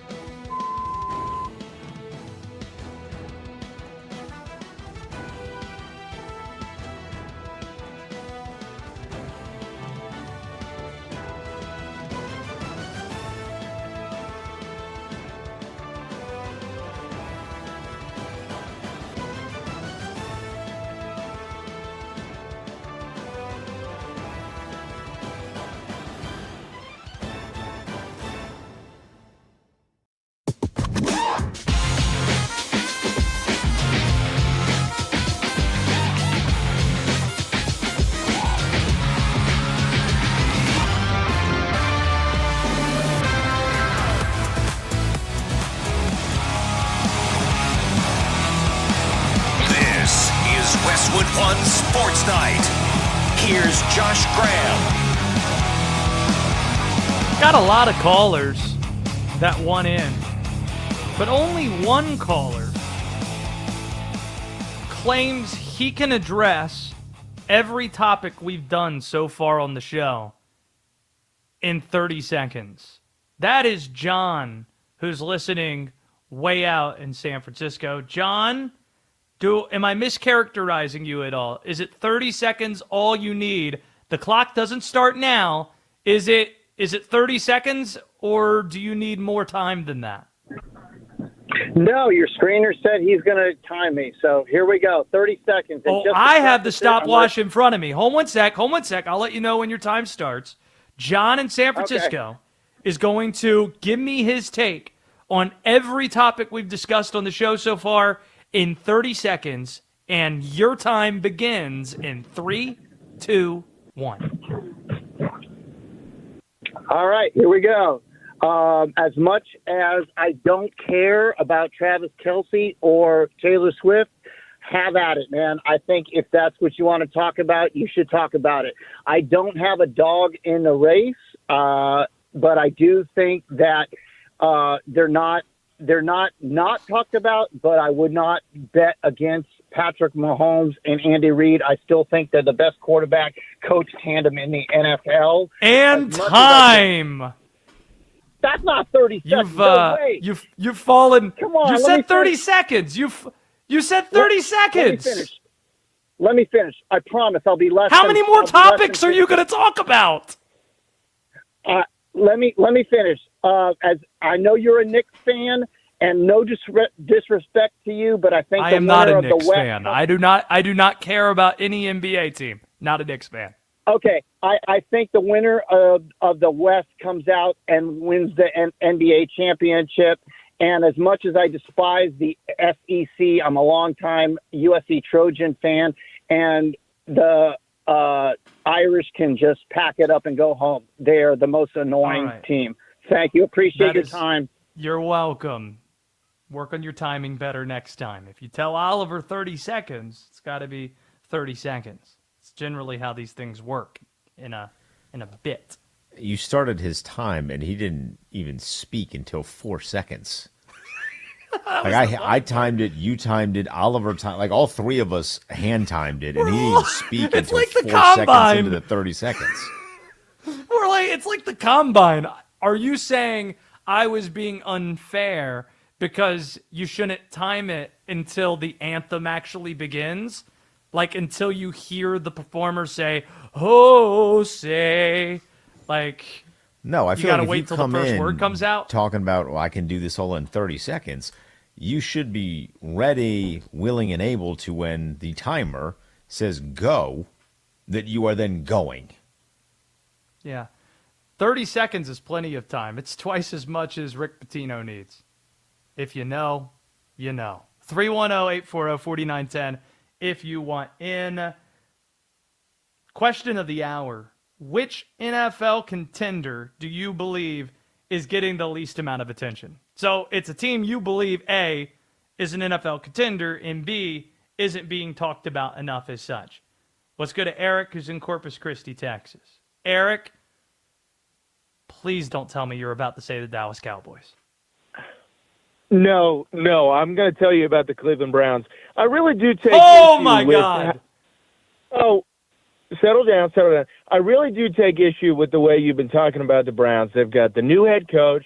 The defense is solid. The offense needs some work, but that's what the offense. That's what the new. Hold 1 second. For those who haven't heard my stance yet on the Browns, and you're saying that this is me being a hater, I said they can be better. They can potentially compete in the AFC North. But me saying they can't make the Super Bowl this year means I'm being a hater, saying they can't do something they literally have never done in their history is something. They haven't even won 2 playoff games in the same year this century. You need to settle down.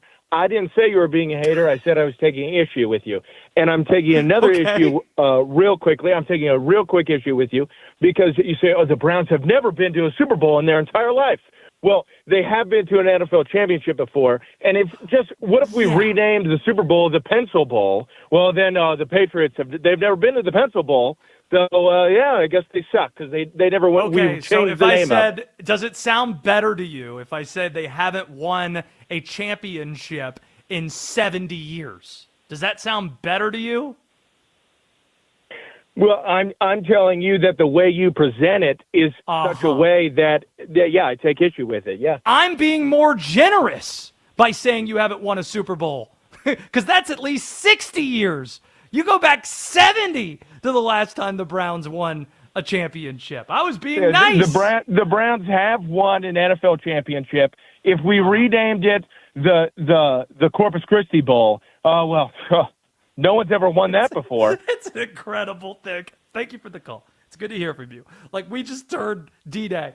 We just turned the Super Bowl into the Beef O'Brady's Bowl.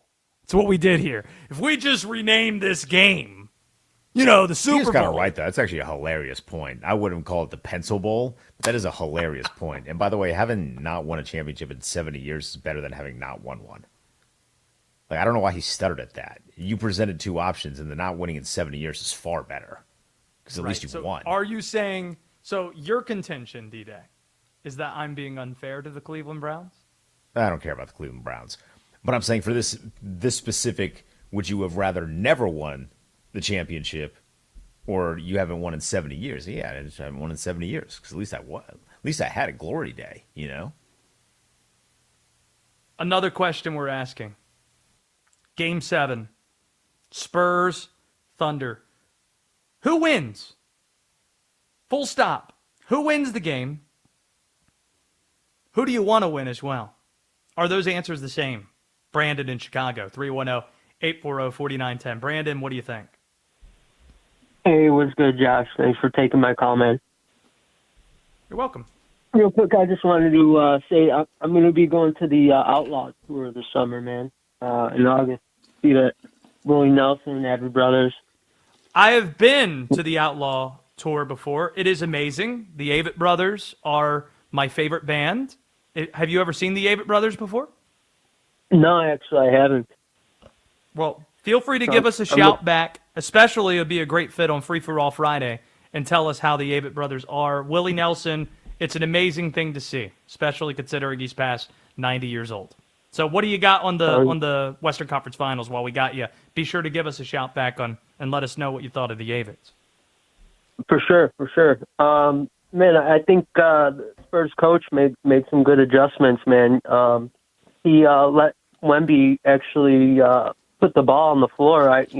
Kind of took Hartenstein out of the game because he can't guard him off the dribble, and he's using those big guards to actually set some player screens offensively, and then they were real decisive with the ball. They kind of used that half-second method of either pass, dribble, or shoot within a half second, and they didn't really live or die by the three. Once they started hitting threes, Dylan Harper, I thought, had an amazing game. He mixed up his game well, mid-range, going to the rim, and then knocking down some threes. Do you think it translates to Game 7? Do you think that is going to happen 2 nights from now? Who do you like? Yeah, I think they will, man, because defensively, I think they did a good job on SGA, and then they kind of just let Dort and Williams shoot up their 1 for 9 threes, and let them die by the three, and so if they, take SGA and, guard them one-on-one, it's kind of like in football when they say the quarterbacks, divide the field in half and then, go from there. So I think kind of like what the Spurs are doing defensively. And, they're playing really good aggressive defense like the Pacers did with Nemhart, guarding them 94 feet with Castle. I just think they got what it takes. And in my opinion, Mara would be, pretty high up on the draft board because you got to figure out how you're going to stop Wemby going forward now. 80 so for whom? Yeah. I don't know if you heard Okay, well, Kendall next Gill. hour, by the way, on the college basketball front, next hour, I have post-NBA deadline players announcing they're coming back. My top 10 teams in college basketball. I spent way too much time on it, and it's coming up in a bit. We're up against it. Appreciate the call, Brandon. Enjoy the Avett Brothers and the Outlaw Tour. Excellent stuff from Brandon in Chicago. Love a good hoop breakdown. It's a great sport. In terms of just listening to basketball terminology, some of the expressions, it sounds better. Kind of like the way you listen to certain accents, certain languages, and you're like, I don't know what you're saying, but that sounds good. It just sounds pleasant. I don't know. When I hear a New Zealand accent, I'm like, wow, that sounds nice. Trying to think what the inverse is of what doesn't sound as nice. Every time I hear a French person talk, it sounds like they're saying something dirty. Or a German speak, it sounds very aggressive. Just the type of language. I don't know. Not where I thought that this segment was going to end. Lamar Jackson just met with the media, and he had interesting things to say. You'll hear him next. This is Westwood One Sports.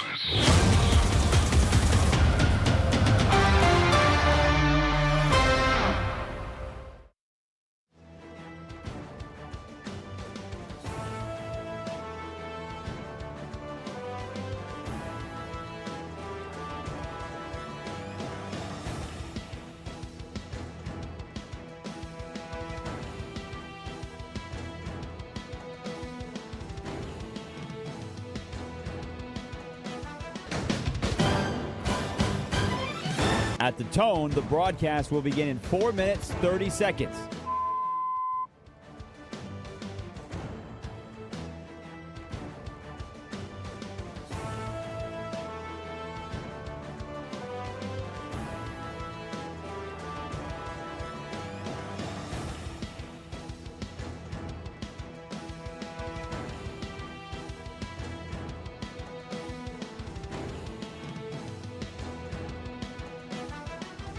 At the tone, the broadcast will begin in 4 minutes.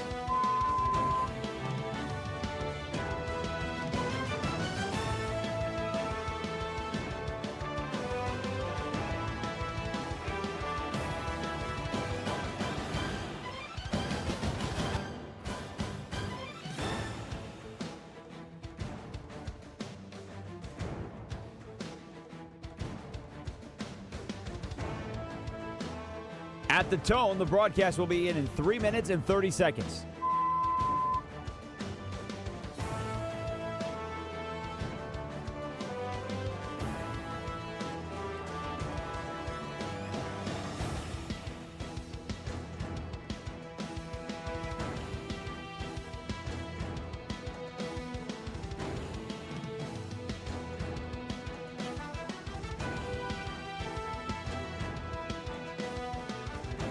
At the tone, the broadcast will begin in 3 minutes.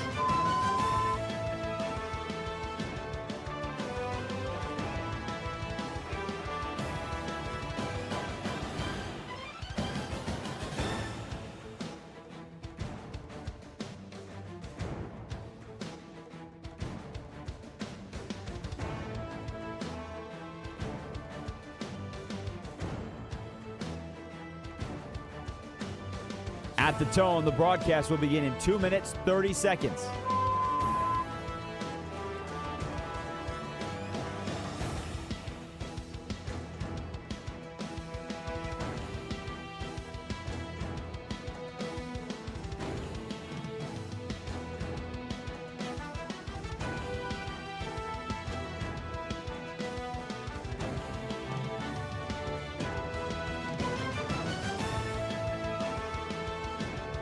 At the tone, the broadcast will begin in 2 minutes.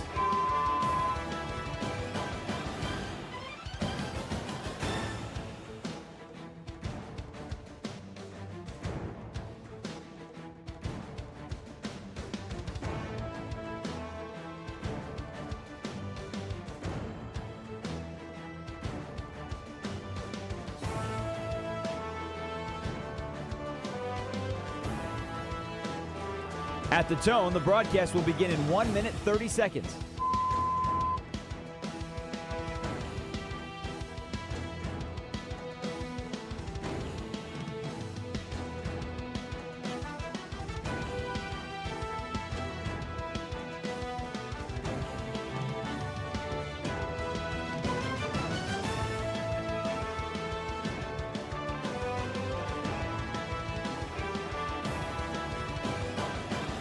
At the tone, the broadcast will begin in 1 minute.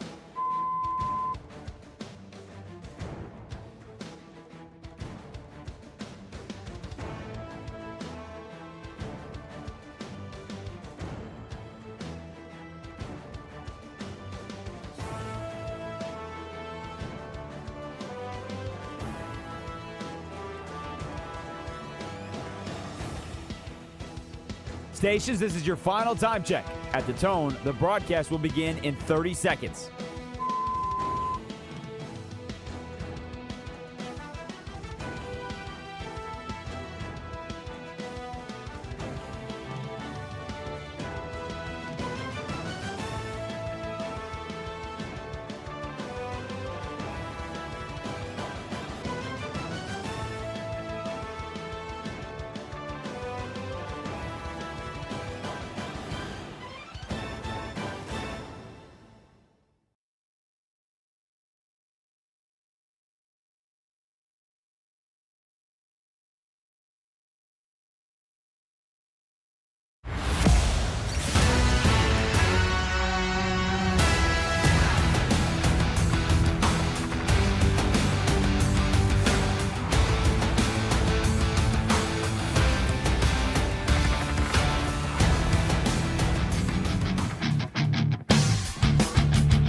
This is Westwood One Sports Night. Here's Josh Graham. We'll get to Spurs 118, Thunder 91. A Game 7 in the Western Conference Finals coming up this weekend shortly. Lamar Jackson sound can wait as well, because rather than talk about the teams that are underhyped, whether you think the Cleveland Browns or the Houston Texans or the Jacksonville Jaguars are teams that can make some noise and aren't being talked about enough, let's talk about the team that is probably the most discussed team in the NFL this offseason. And that is the Kansas City Chiefs. Don't even know who a close second is unless you count Mike Vrabel, Diana Rossini conversation as being, air quote, New England Patriots talk. The Kansas City Chiefs continue to live in the headlines this offseason. The biggest headline being Patrick Mahomes' return to the practice field. Next week is going to mark the 6-month anniversary that Mahomes tore his ACL and MCL. It's the first significant injury he's dealt with in his 9-year NFL career. Prior to this, what's the next closest thing? The turf toe he had that limited him in the playoffs one of the years that he won the Super Bowl. It was the first time he faced Philly that he had a big-time playoff run, and we're wondering, how did he do that with the turf toe? Now, the fact that he is out there practicing, it doesn't guarantee that he'll be ready for Monday Night Football to open the season, a game you could listen to on Westwood One Sports, against the Denver Broncos. After all, he is wearing a massive knee brace, and that is something that should concern you. But here was Patrick Mahomes today, and kind of going along the lines of don't make any assumptions, he was careful when speaking about his status for the season opener.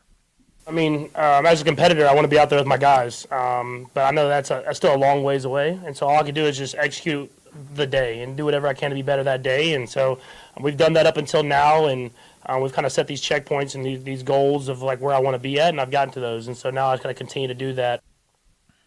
So the Patrick Mahomes storyline, it's going to absorb some oxygen from the room. But there's plenty of oxygen there for Travis Kelce. Even though Travis Kelce's at Chiefs workouts, the headline surrounding Kelce, far from Kansas City. The announcement came this week that Travis Kelce would have a minority stake in the Cleveland Guardians. He's entering his ownership era, if you will. This is a few days after he showed up courtside with Taylor Swift at Game 3 of the Eastern Conference Finals, chugged some beer, did it on the Jumbotron, wasn't able to fire his team up enough, though, in order to win a game in the conference finals. Speaking of his fiancée, it's quite possible that might have been Travis Kelce and Taylor Swift's final public appearance before their big day. D-Day, need a ruling. Do we know the wedding date? That seems like something that should be known by everybody across the country. Whether it's June 13th or July 3rd, because I don't know what is real anymore, given you search something on AI and it can be a hallucination is now a popular term. AI hallucinations. I don't know. Should we know? Yeah. Mega famous. It's either a few weeks out or a month out. Like, this is the closest thing we've had to a royal wedding in America. Yeah, but the Royals do it up because they like to indulge in themselves. Not that Taylor Swift doesn't. She has a lot of music. And Travis Kelce. That is quite literally indulging in himself. I don't know, does Travis Kelce have a history of indulging in himself outside of one weird dating show like 10 years ago? Oh, I was going to cite the weird dating show. I don't know. I mean, his podcast. I mean, I don't know. That's indulging in himself, though. All right now. It's a catchphrase. I don't know. It's the closest thing we have to a royal wedding in that it's very performative. It matters to the culture, but largely isn't something that's actually really significant. Yeah. If they're not televising it, I don't know why the public would need to know. Because there have been celebrities that have televised it. It'd be so great if it was televised. It'd be so great. I'd love it if Pat McAfee got an exclusive and he just shows up. He's like, yo. I would not. He's walking down the aisle. Or she is. Actually, I'm going to petition for our show to be the official broadcast partner. I don't know. Let's get to Travis's people. I'm dying Travis to know is like, the you know, menu. all my Super Bowls have been broadcast by Westwood One. They do a pretty good job with live events. Let's get to the wedding. Do the play-by-play. I'm already telling management right now, if that happens, I'm the lead announcer. Okay? On this wedding. It's what I hope to be. Breaking it all down. I don't know. What is the proper way for us in the media sphere to cover this wedding? Considering there's an obvious sports tie to this with Travis Kelce, and whether it's July 3rd or June 13th, it's not exactly the middle of the most busy part of the sports calendar, if you will. Just throwing that out there. We should take bets on the kind of suit that Travis Kelce wears. You know, like you can bet on Gatorade colors. Like what are his groomsmen? What are their colors?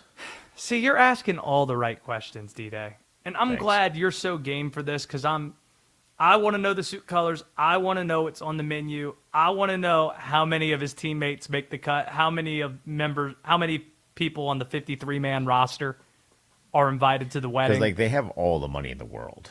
So they quite literally have all the resources. If they want 200 people there, they can get 200 people there. If they want 1,000 people, they can get 1,000. If they want 50, I mean, that's kind of selfish, but it's your day, it's your wedding. Is Kenneth Walker invited? No, he's far too new. Chris Jones? Definitely. Are you kidding me? Nick Bolton? Bolden, yeah. George Karlaftis? Yeah, Big Carl. What are you talking about? Harrison Butker? Probably not. Matt Ariza? Is he on the Chiefs now? I think he's been on the Chiefs for a while now. Yeah. He might not get the invite either. It's bad publicity. She excels in the avoiding those kind of people.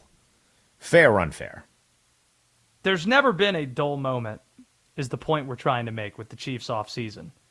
Whether it's the Mahomes stuff, the Kelsey Swift stuff, Trent McDuffie being traded right before free agency, adding Kenneth Walker, picking in the top 10 of the draft, first top 10 pick in nearly a decade.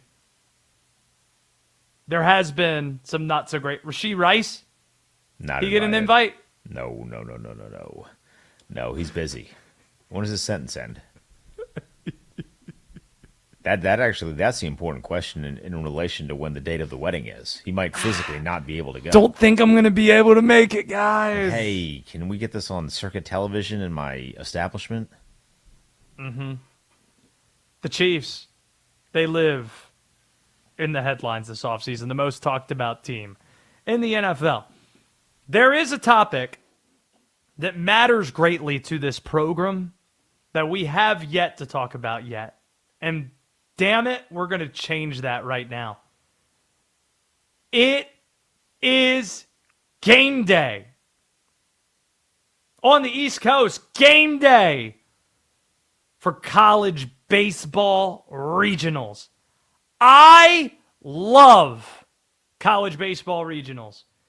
And D-Day, here's the fun of it. If you don't know the format, if you're out there don't know the format, you're talking about 16 regions, 4 teams apiece at the 16 regions on campus, and games all throughout the weekend. Double elimination pod format. And the question I have for the floor here, which college baseball regional is the place to be in America this weekend? This is the part where I'll ask you to give me an answer, D-Day and Oliver, if you have thoughts on this, because there's considerations to this question. Location matters. For example, you want to go to Florida? You got Florida and Florida State that are hosting. Gainesville and Tallahassee, very different than going to Miami. Miami actually is in the Florida Gators regional. It could be just quality of competition, quality of play. If you want to see the best teams in the sport, it might not be the most competitive regional. You might go to the UCLA region. LA, great spot to hang. Or maybe you want to go to the 2 schools hosting in the state of Georgia. The Georgia Bulldogs, Georgia Tech. Top 2, top 3 teams in the country, national contenders. Considering it all, there are 3 regionals that just look incredible. Just look like a ton of fun. And let's start in the obvious place. D-Day, you tell me what is most appealing here. The Chapel Hill regional is going to be an absolute loony bin. The top seed Tar Heels, they're one of the best teams in the country.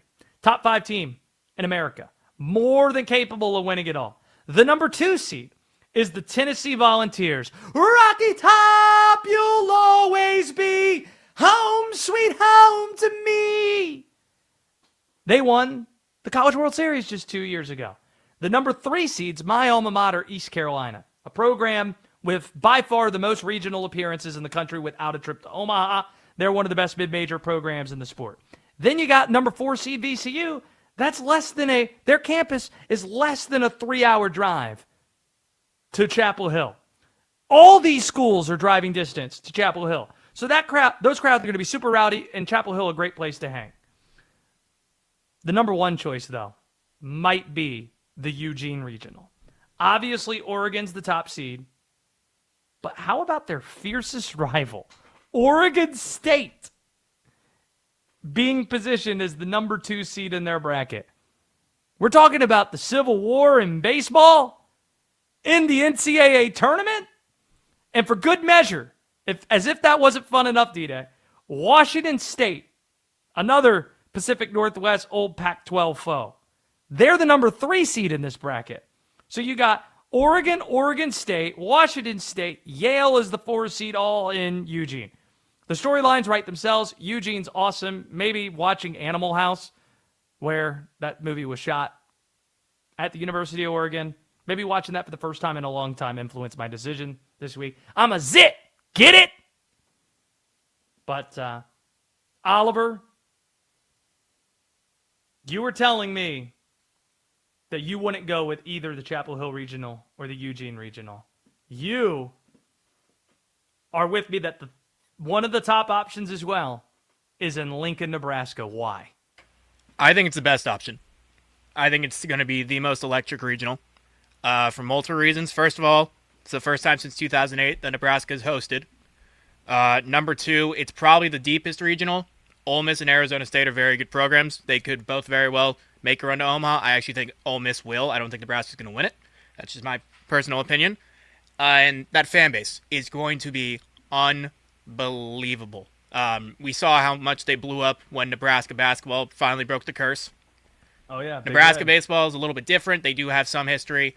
They've been a good team in the Big Ten over the past few years, but this is the best team they've had since they had, I believe they were a national seed in 2020, or no, they were a 2 seed. I forget what regional a couple years back, Well, but also, they're a very good team, and I think that's going to be the best regional. Don't forget, obviously, that college baseball, the national championships are held in Omaha. And I know Creighton's there, but with respect to Creighton, nobody's close to Big Red in the state of Nebraska. So the fact that they're hosting, that's a really cool thing and a great nomination. D-Day, any of these regions where you would want to be hanging out this week watching baseball? I'd love to hang out in Oregon. A lot of places I want to see in Oregon, so I'll pick there. I'll scout my tickets. I'll go to Cannon Beach. I think hang out. You and me both. Let's go to Eugene. Get some Nike gear. Hang out, have a great time. 310-840-4910. Ryan is in Ontario. Is this... See, I'm a Carolina Hurricanes fan. Do we not have Ryan anymore? Oh, we do have Ryan. Okay, Ryan. I am a Carolina Hurricanes fan. Are you a Canadians guy? Or do you come in peace? I'm a Dallas Stars fan, and Josh, thanks for taking my call. And Oliver, thanks for being a great producer. And Josh Graham and D-Day, you guys collab so well together. Thanks, Ryan. And I want to say, Kyle Busch, first of all, like it's more than sports. So that was a terrible thing. 41 years old. Mm-hmm. And also Claude Lemieux. Yeah. So and in Canada we the hockey world. I brought my hockey sticks outside. That's what we do. So rest. It's just more than hockey. And I know you're a Hurricanes fan, and tomorrow night, like I'm just getting chills right now. So rest in peace, Claude Lemieux. And thanks for taking my call. And I just want to say that. And one more thing. Yeah. Josh and D-Day. Yeah, you guys are amazing. So you guys collab well together. I won't hang up the phone lines. And Greg from Michigan. I appreciate the call. And I'll say this. Yeah. The Claude Lemieux news was surprising because, and I appreciate you giving us a shout and the nice words as well. It was surprising when he's out there lighting the torch for Game 3 prior to Habs, Hurricanes, and then we get the tragic news. On the Kyle Busch front, the updates we get, it continues to be more and more tragic. Living in North Carolina, had a chance to interview Kyle Busch more than a half dozen times. had this perception that, oh man, he's going to be a jerk. He was this villain 20 years ago. Couldn't be further from the truth. Tremendous to deal with, and a tremendous loss for NASCAR. As you put it well, some things are bigger than sports. Coming up, how Adam Silver finally caught a break. This is Westwood One Sports Night. Keep it tuned. The Thunder beat the Spurs and lead the series 3-2. SGA and crew are a win away from punching their ticket to their second consecutive finals. Will they get it done? Tonight in San Antonio. Westwood One Sports.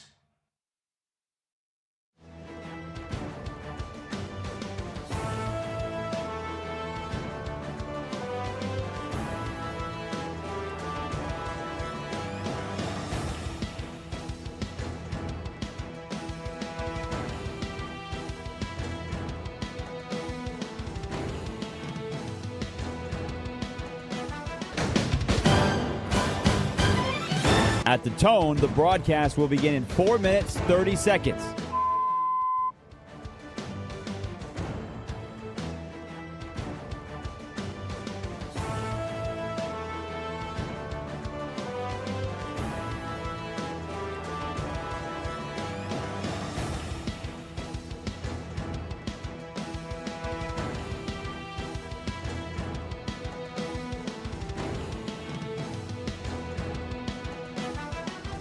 At the tone, the broadcast will begin in 4 minutes.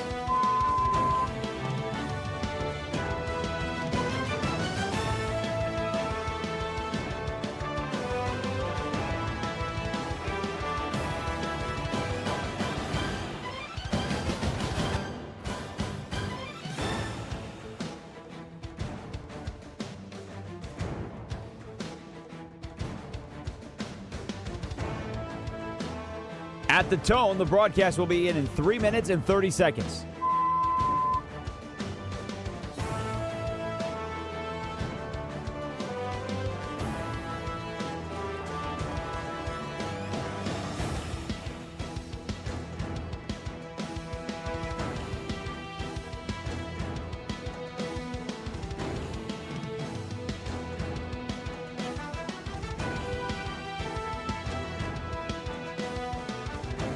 At the tone, the broadcast will begin in 3 minutes.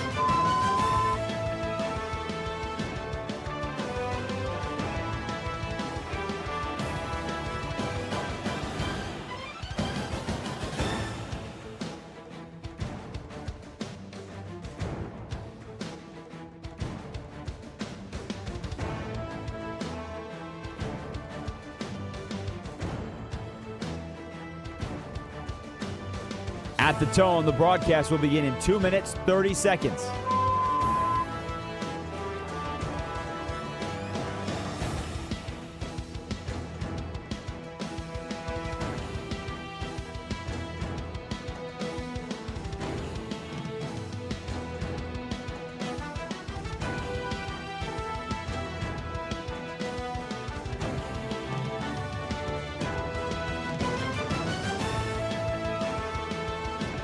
At the tone, the broadcast will begin in 2 minutes.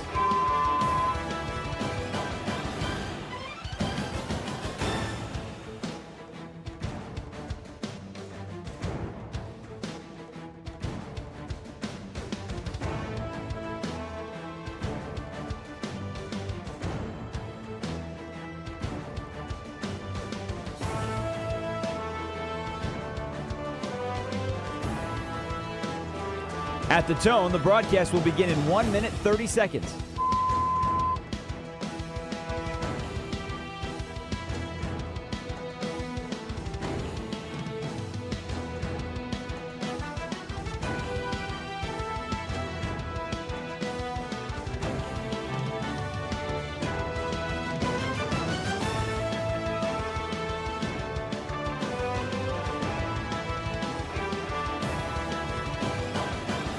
At the tone, the broadcast will begin in 1 minute.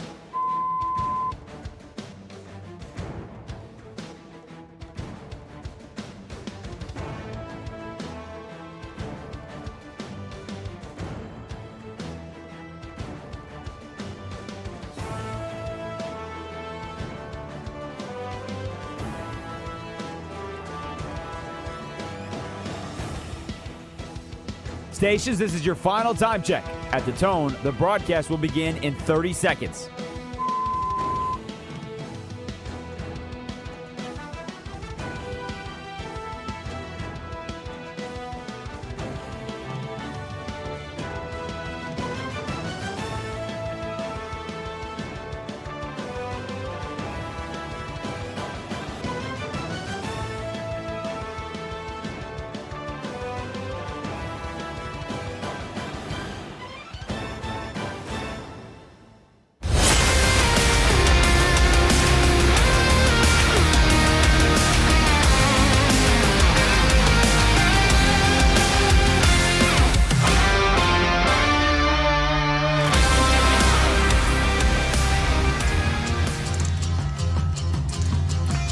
This is Westwood One Sports Night.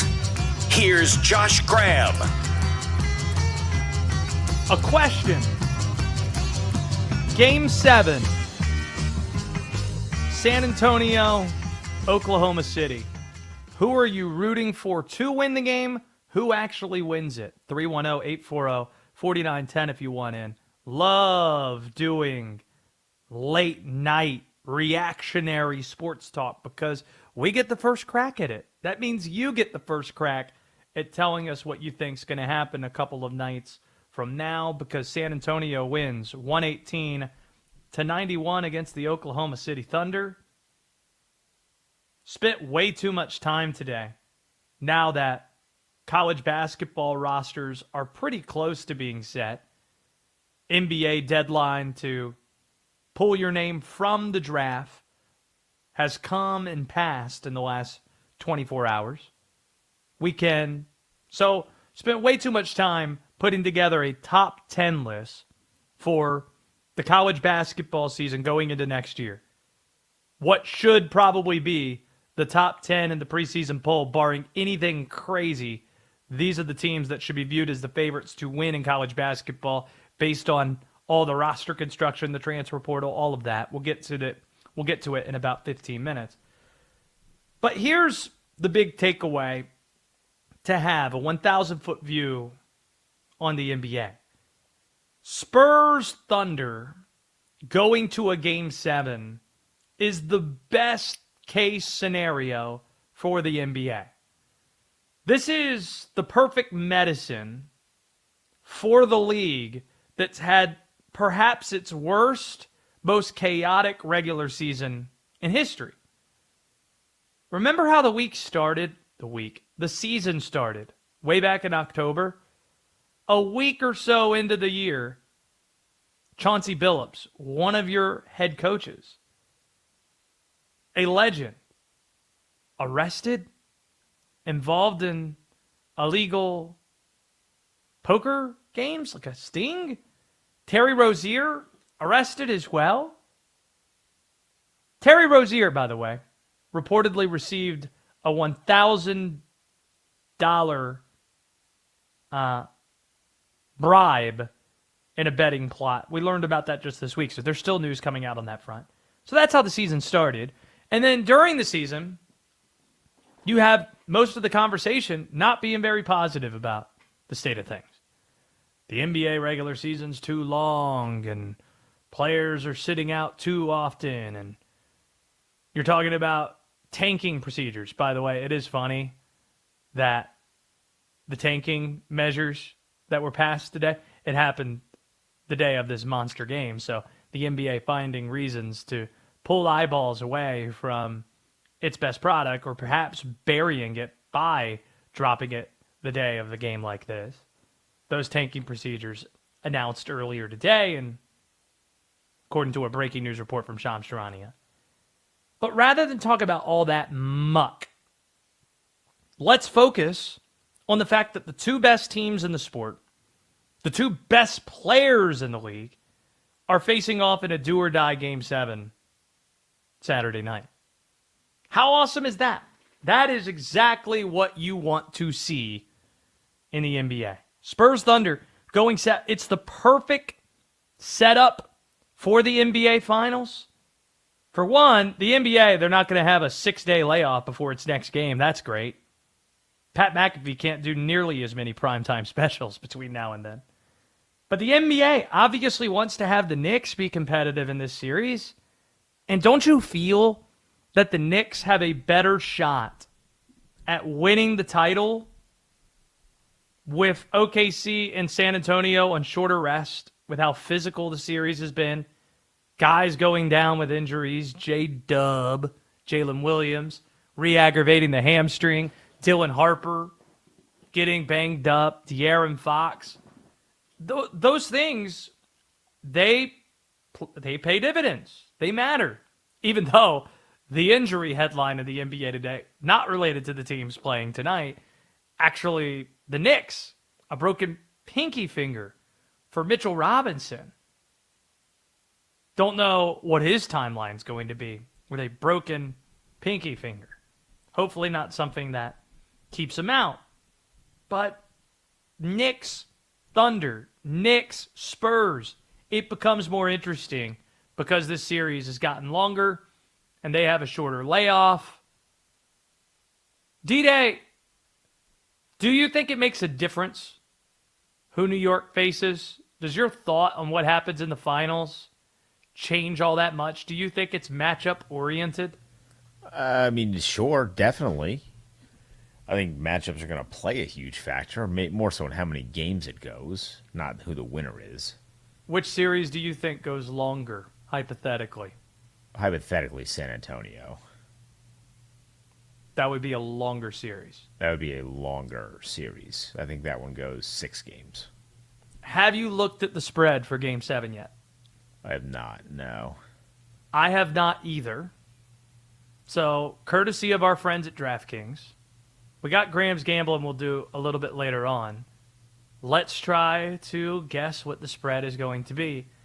I think Oklahoma City is going to be favored by 4.5 points.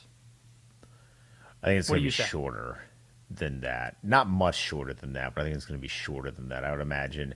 So they are at home. It is a Game 7. That crowd is insane. But I would go 3.5 because Victor Wembanyama and the Spurs have proven that they can win there. All right. Let us know with great suspense who is actually favored. Oh, how about it? I won something. What do I win? Well, you can play it. More chips?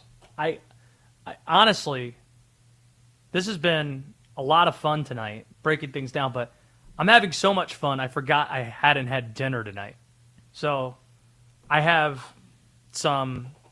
a protein shake, and I have some chips here. You could even see it if you're watching on YouTube in the corner. I tried to hide it outside the screen, but I didn't push the tortilla chips far enough away on my set, so it's just sitting there in the corner. So that's my dinner tonight. Firing it up, big time. That's how locked in yours truly was on, yes, Game 6, but also the Orioles losing to the Blue Jays. We don't need to talk about that, though. We don't. The question is the same. Who are you rooting for to win Game 7? Who actually wins the game? 310-840-4910. We just told you. The folks out west, they have Oklahoma City as a 4.5-point favorite. The Spurs remain our pick, though. Because in a do-or-die game, I'm rolling with the team that has the best player on the court. And as we saw tonight, Victor Wembanyama, he's the best player on the court. Oh, SGA is the MVP and they won the title. Oh, we get it. Your eyeballs aren't deceiving you. When you watch these two teams play basketball, Victor Wembanyama is the best player on the court. And tonight, he looked that. In 28 minutes, he scores 28 points. SGA, 6 of 18 from the floor, he had 15. Second time in 3 games that he didn't score 20 points.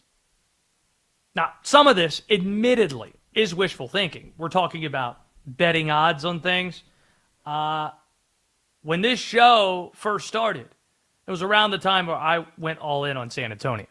I think Linnell Willingham was with us on that.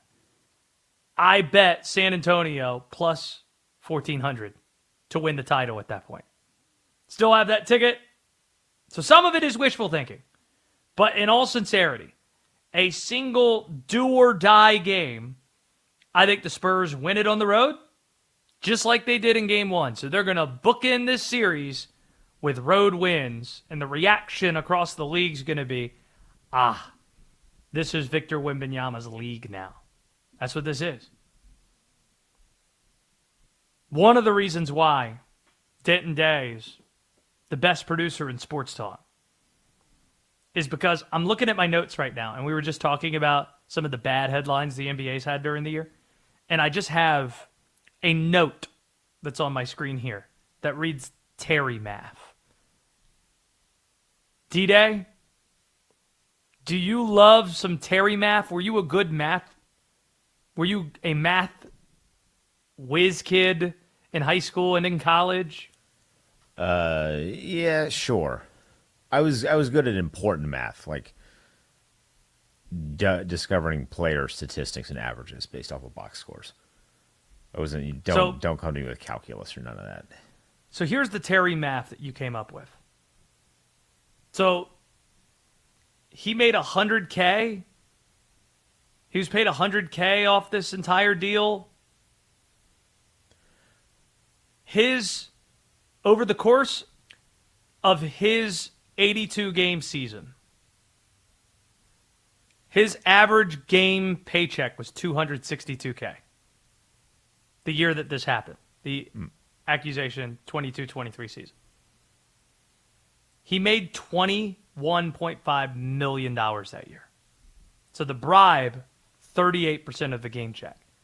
See, what you're illustrating, D-Day, you hear people that lazily just say, the proliferation of sports betting, it's just leading to more stories such as this. No, it's leading to guys getting caught, and the money is so great, and you need to illustrate it this way with hashtag Terry Math, that most athletes that are participating in major professional sports that can impact some of these results know the dumbest thing you could do is get involved in anything like this, because then the real money train you don't have access to anymore. Because if you get caught, and these sports books having more information now than ever will catch you. They knew about the Rozier thing, sports books, the day it happened. They saw it clean as day. The NBA then chose not to do anything about it, allegedly, and that's why the Miami Heat are so mad that the NBA might have had this information and still allowed the Charlotte Hornets to trade Terry Rozier for a first-round draft pick, knowing that this guy had been involved in something like this and let him continue to play. Hashtag Terry Math. As promised, the 10 best college basketball teams. Rosters close to being set. I have those rankings. Next on Westwood One Sports Night.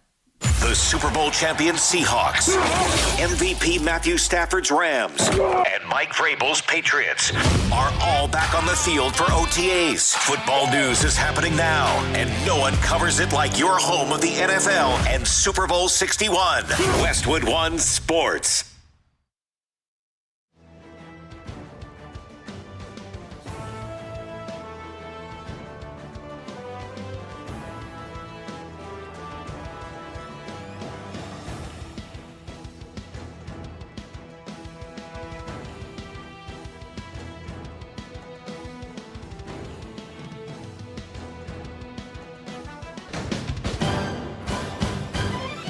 At the tone, the broadcast will begin in 4 minutes, 30 seconds.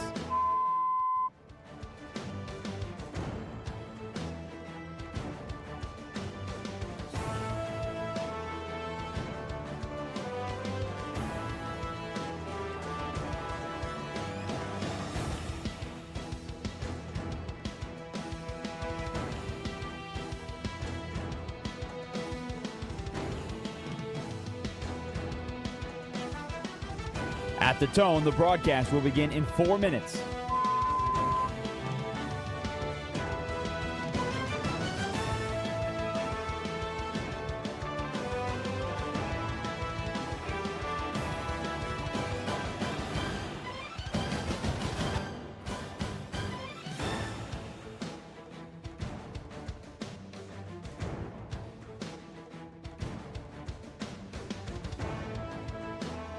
At the tone, the broadcast will begin in 3 minutes and 30 seconds.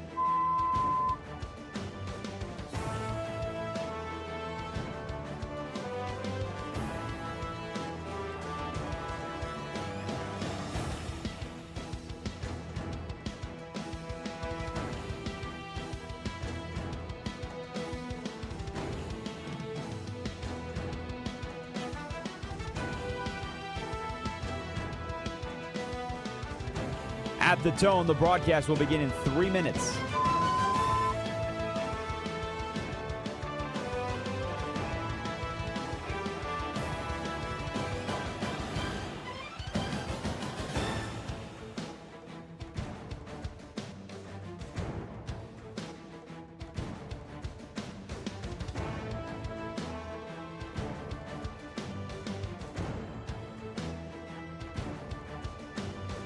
At the tone, the broadcast will begin in 2 minutes, 30 seconds.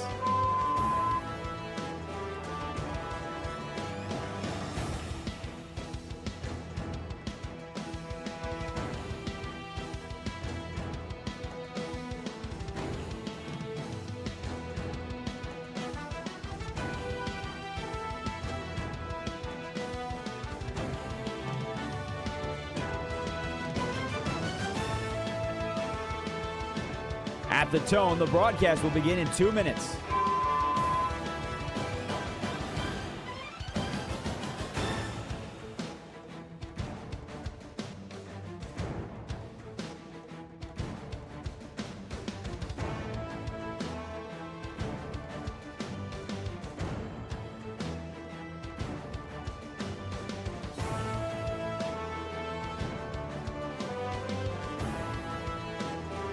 At the tone, the broadcast will begin in 1 minute, 30 seconds.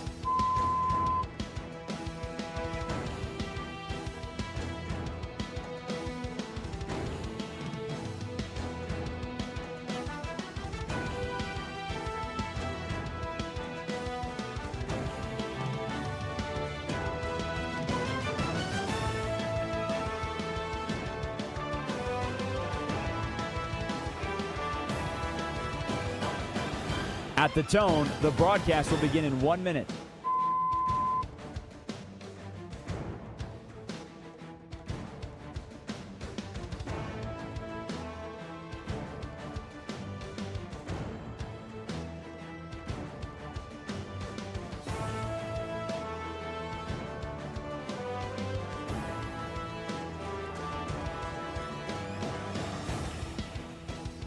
Stations, this is your final time check. At the tone, the broadcast will begin in 30 seconds.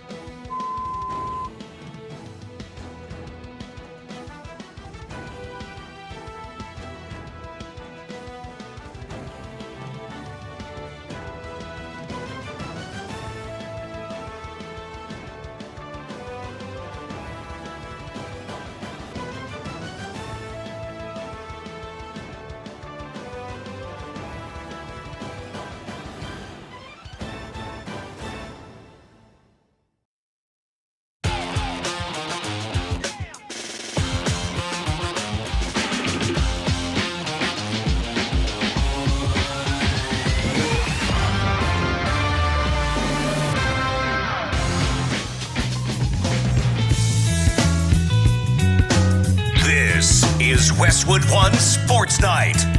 Here's Josh Graham. Oliver, I'm not a great singer. Case in point, sang Rocky Top earlier this hour. But love singing karaoke. It's a good time. Did it at the Final Four in Indianapolis with our Westwood One sports team. Place called the Wild Beaver Saloon in downtown Indy. It was a good time. Sang Wagon Wheel by Old Crow Medicine Show. Yes, by Old Crow Medicine Show, not by Darius Rucker, contrary to popular belief. That song you were just playing, Santeria Sublime, sang that on Bourbon Street in New Orleans. I have one rule when it comes to karaoke, Oliver. Can't sing the same song twice. So that way when you hear a song like Santeria by Sublime, first thing your brain goes to is, oh, that moment in time. So There you go. Karaoke. Good time. One of these times, D-Day, we need to have a Westwood One sports night function, like a retreat, where you, me, Oliver, Linnell, we go out and we sing karaoke songs. Like, what would be your song of choice if you had to pick one? Not a karaoke guy, so I'll let you have two. I'll double it and pass it on to the next person. That's no fun. Oliver, have you ever sang karaoke before? He's on the phone. 310-840-4910. He's been drowning in the phone calls. So rather than get Oliver's karaoke expertise, yes, I have. shared Sorry. to 300 markets across the country. Yes, okay, Oliver, what did you sing? This was probably middle of high school, so this was 7 years ago, but I think we hit 1,000 Years by Christina Perri was one of them for sure. Excellent. Excellent pick. Da-da-da-da-da-da. And you got to do the head movement, like Terry Crews and White No, you're Chicks. thinking of that's by Carly Rae Jepsen. 1,000 Years by Christina Perri is like the super sad song. I was thinking 1,000 Miles, not Carly Rae Jepsen. or not by That's Carly Rae Jepsen, but I know what you mean. Yes, I was Vanessa We Carlton. didn't do 1,000 Miles. Vanessa 1,000 Years. Carlton. 1,000 Years. Why on earth would you sing that song? Super sad. Christina Perri. What? It was greatness. I don't know. All right. Don't question my decisions at 16 years old, man. I was having a good time. I want the audio of this. That's what I want. More than anything, it's time to rank the top 10 teams in college basketball because rosters are pretty close to set. The transfer portal is tamped down. The deadline for teams or players to pull their name out of the NBA draft was last night. Some key players kept their name in. Some key players decided to go back to college, and that's affected this list. So this, frankly, should be what the top 10 looks like when the preseason poll comes out later this year. Top 10 teams in college basketball. Let's start with some honorable mentions. No Louisville, no Tennessee. Their entire starting fives have been transformed by the portal. That's generally hit or miss. You got to be careful with that. You want to have some continuity on your roster to be one of the 10 best teams in the country. Don't have Alabama there. Aiden Holloway, that situation's unclear. Greg Byrne, the AD, was speaking this week at SEC meetings, says there is a path for him to be back on the floor. They're just not ranked in the top 10. So with respect to those teams, they're not included in the top 10. Let's start with St. John's. Rick Pitino's Johnnies are number 10, top 10 college basketball rankings. This is a bet on Pitino. You ask a college basketball coach who the best coach in the country is, they're probably going to point to Pitino. He's your favorite basketball coach's favorite basketball coach. And this is a reaction to the deadline last night. The biggest headline might have been Tunde Yesimfu deciding to take his name out of the draft, leave Baylor, going into the portal to go to St. John's. According to Adam Zagoria, respected reporter in the Northeast, $6 million Yesimfu is set to make taking his name out of the NBA draft to play at St. John's. They have a nice blend of returners, some older international players as well. They're at number 10. Number 9, the Texas Longhorns. Not only do they bring back 15-point-per-game scorer Matas Voikititis, nailed it, Voikititis. Never get that name right. He was great for them this past year with Swain and with Mac too. They had a lot of great players. They have a massive portal haul at Texas, highlighted by Isaiah Johnson, who comes in, I think, from Colorado. David Punch, big impact inside from TCU. Then you factor in this team went to the Sweet 16 this past year. Sean Miller, he's its coach, and they have a 5-star combo guard too. It's a nice mix of talent. Texas, number 9. Number 8, Virginia. While there's so much turnover on rosters everywhere, Ryan Odom is steering heavy towards continuity. 4 of Virginia's top 6 scorers are back. 7 returners are expected in their rotation. That includes first-team All-ACC forward Tez DeRitter. This team likely has a talent ceiling, but don't forget, they were a top 10-ish team for much of last year. Don't sleep on the Who's. Number 7, this might surprise you how low this team is, the UConn Huskies, the national runner-up this past year. The Huskies, they're going to be without their top 3 scorers from last year. Going to be without Alex Caravan and his culture that he sets. Without Solo Ball, who's taking a medical red shirt next season to recover from wrist surgery.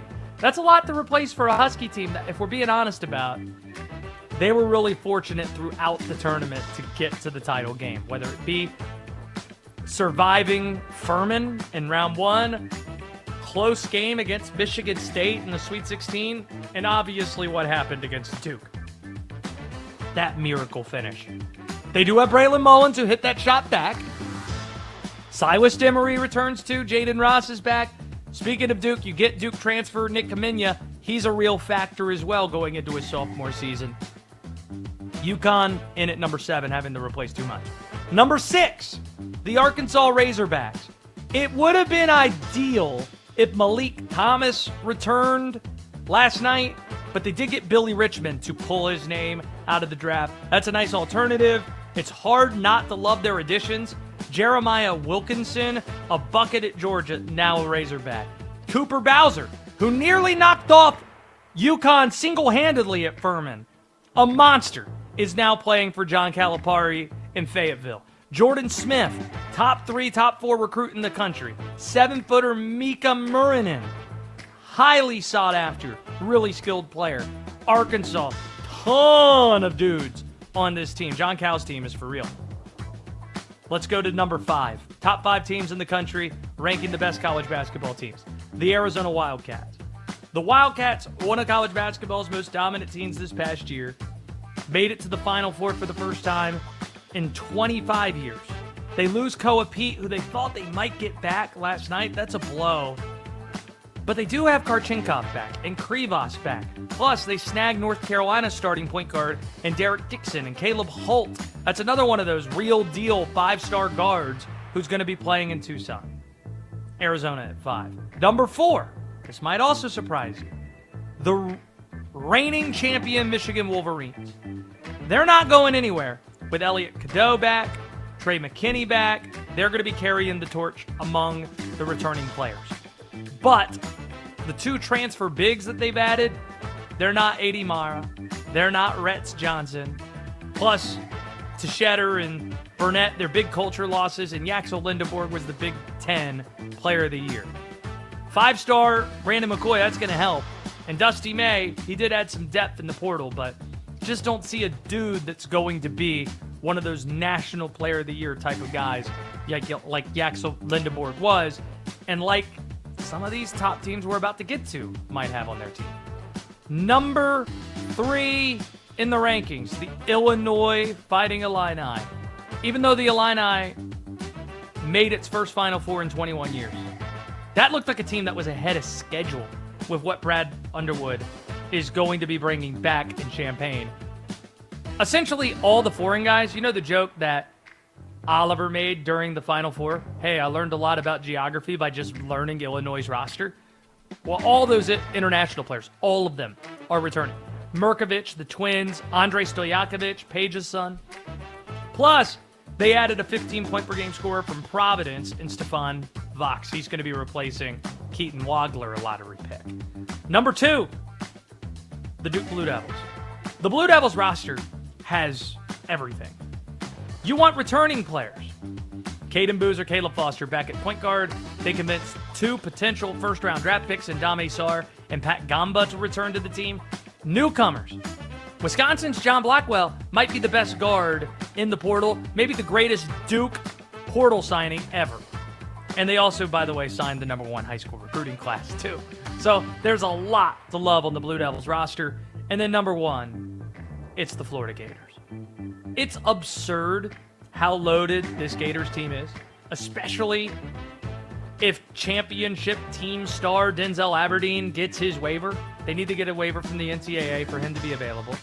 With Aberdeen, remember, Florida won it all in 2024. Then he goes to Kentucky, and now he's back with Florida again. But they still have so many guys from that title team and a team last year that was the number 1 seed in the NCAA tournament that are returning. Houck, Chinaloo, Alex Condon, all back for this year's run. Plus Boogie Fland is back for a second season in Gainesville. So there you have it. Florida, the number 1 team in the country. Those are your top 10 teams in college basketball. October, early November, it can't get here soon enough. Make sure, if you haven't already, you are subscribed to the podcast. Search Westwood One Sports Night, Apple Podcasts, and on Spotify, the YouTube channel. This is how you can watch the show in addition to listening to it. What a concept. Westwood One Sports Night, and also on my X feed at Josh Graham Show is where we're streaming the show live right now. So however and wherever you're listening or watching, we greatly appreciate that. We do have bets to hand out during the last hour of the show. We call that Graham's Gambling. But prior to getting there, this might sound like a crazy question to ask for a series that's going 7 games. But low-key, has the Spurs Thunder series secretly, quietly, actually been bad? That's next on Westwood One Sports Night. This is Westwood One Sports.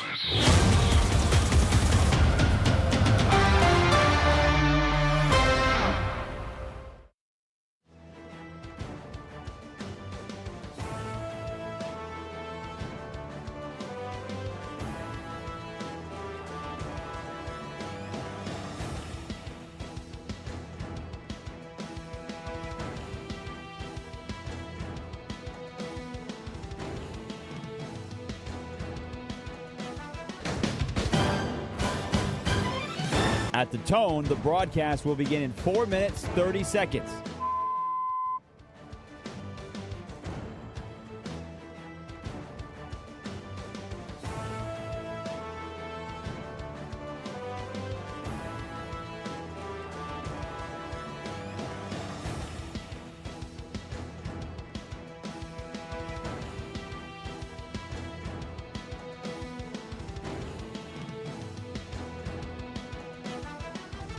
At the tone, the broadcast will begin in 4 minutes.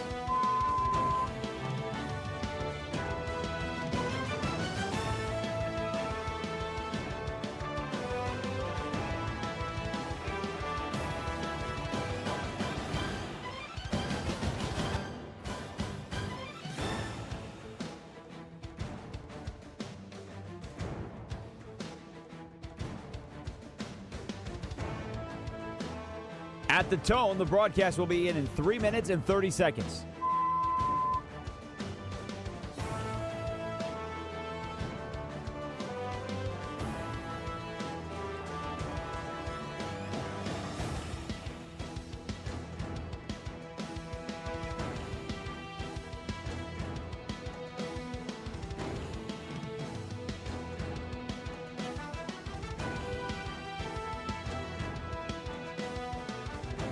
At the tone, the broadcast will begin in 3 minutes.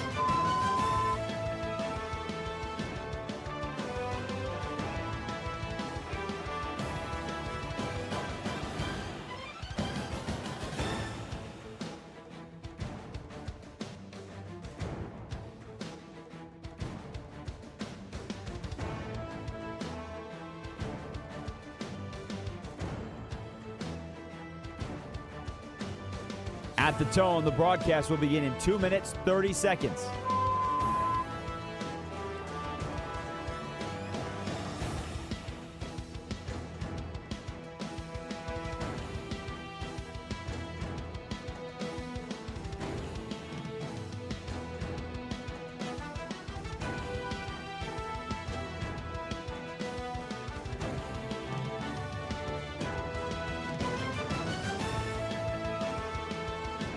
At the tone, the broadcast will begin in 2 minutes.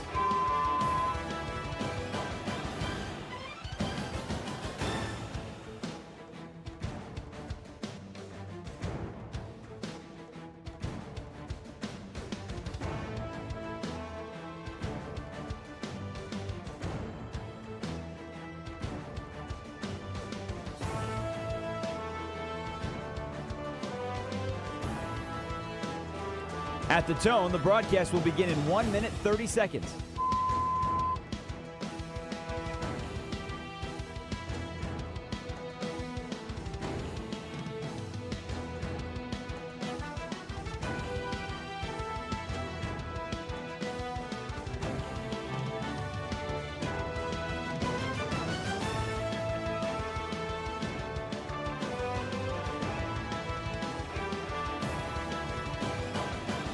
At the tone, the broadcast will begin in 1 minute.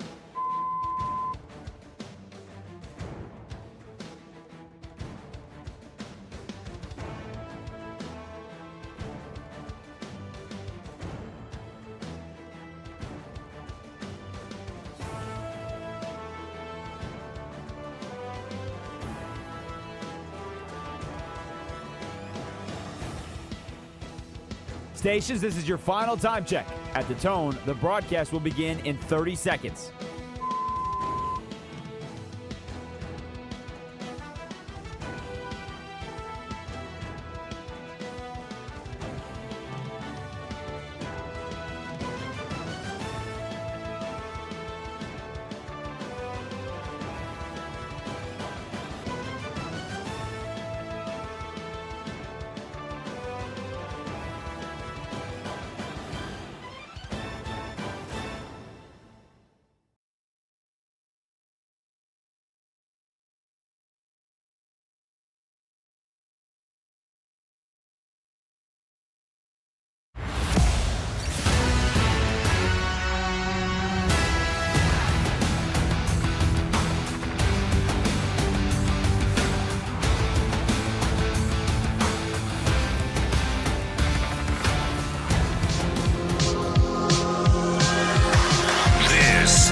Westwood One Sports Night. Here's Josh Graham. Okay, hear us out. Has Spurs Thunder actually been bad? Game 1, that was close. Multiple OTs. Has this series been a microcosm of the NBA season? D-Day, you remember opening night. You had that multi-overtime game. I think it was OKC and Houston. And we're thinking, this NBA season's gonna be great. And it might have been the most volatile, tumultuous regular season that the NBA's had in modern history. So this series starts, and it's a tremendous game. And ever since then, every fourth quarter, the game's decided. You got the Mason Plumlees and Bismack Biyombo's of the world coming out there and playing in mop-up time. Here are the following scores since Game 1. I'll defend Game 2, D-Day. 112, 113. I'll defend that game. Because you might remember, a lot of interesting things happened. That's when you had, like, the brawl, where the near brawl. Who was the player on the OKC bench? Isaiah Joe, who tried to pump fake one of the get-back coaches, acted like he was going to get involved in that scrum when Mitchell fouled Stephon Castle hard at the basket. That's the same game that Jalen Williams got hurt. Dylan Harper, De'Aaron Fox. Like, that was a game that was so physical. However, just because it was a 9-point game doesn't mean it felt like it was in doubt in the fourth quarter. And some would say 66 free throws, 53 fouls called in a 48-minute basketball game. Not the most fun thing to watch. And the same could be said for Oklahoma City 123, San Antonio 108. 15-point margin in Game 3. Game 4, a 21-point San Antonio win.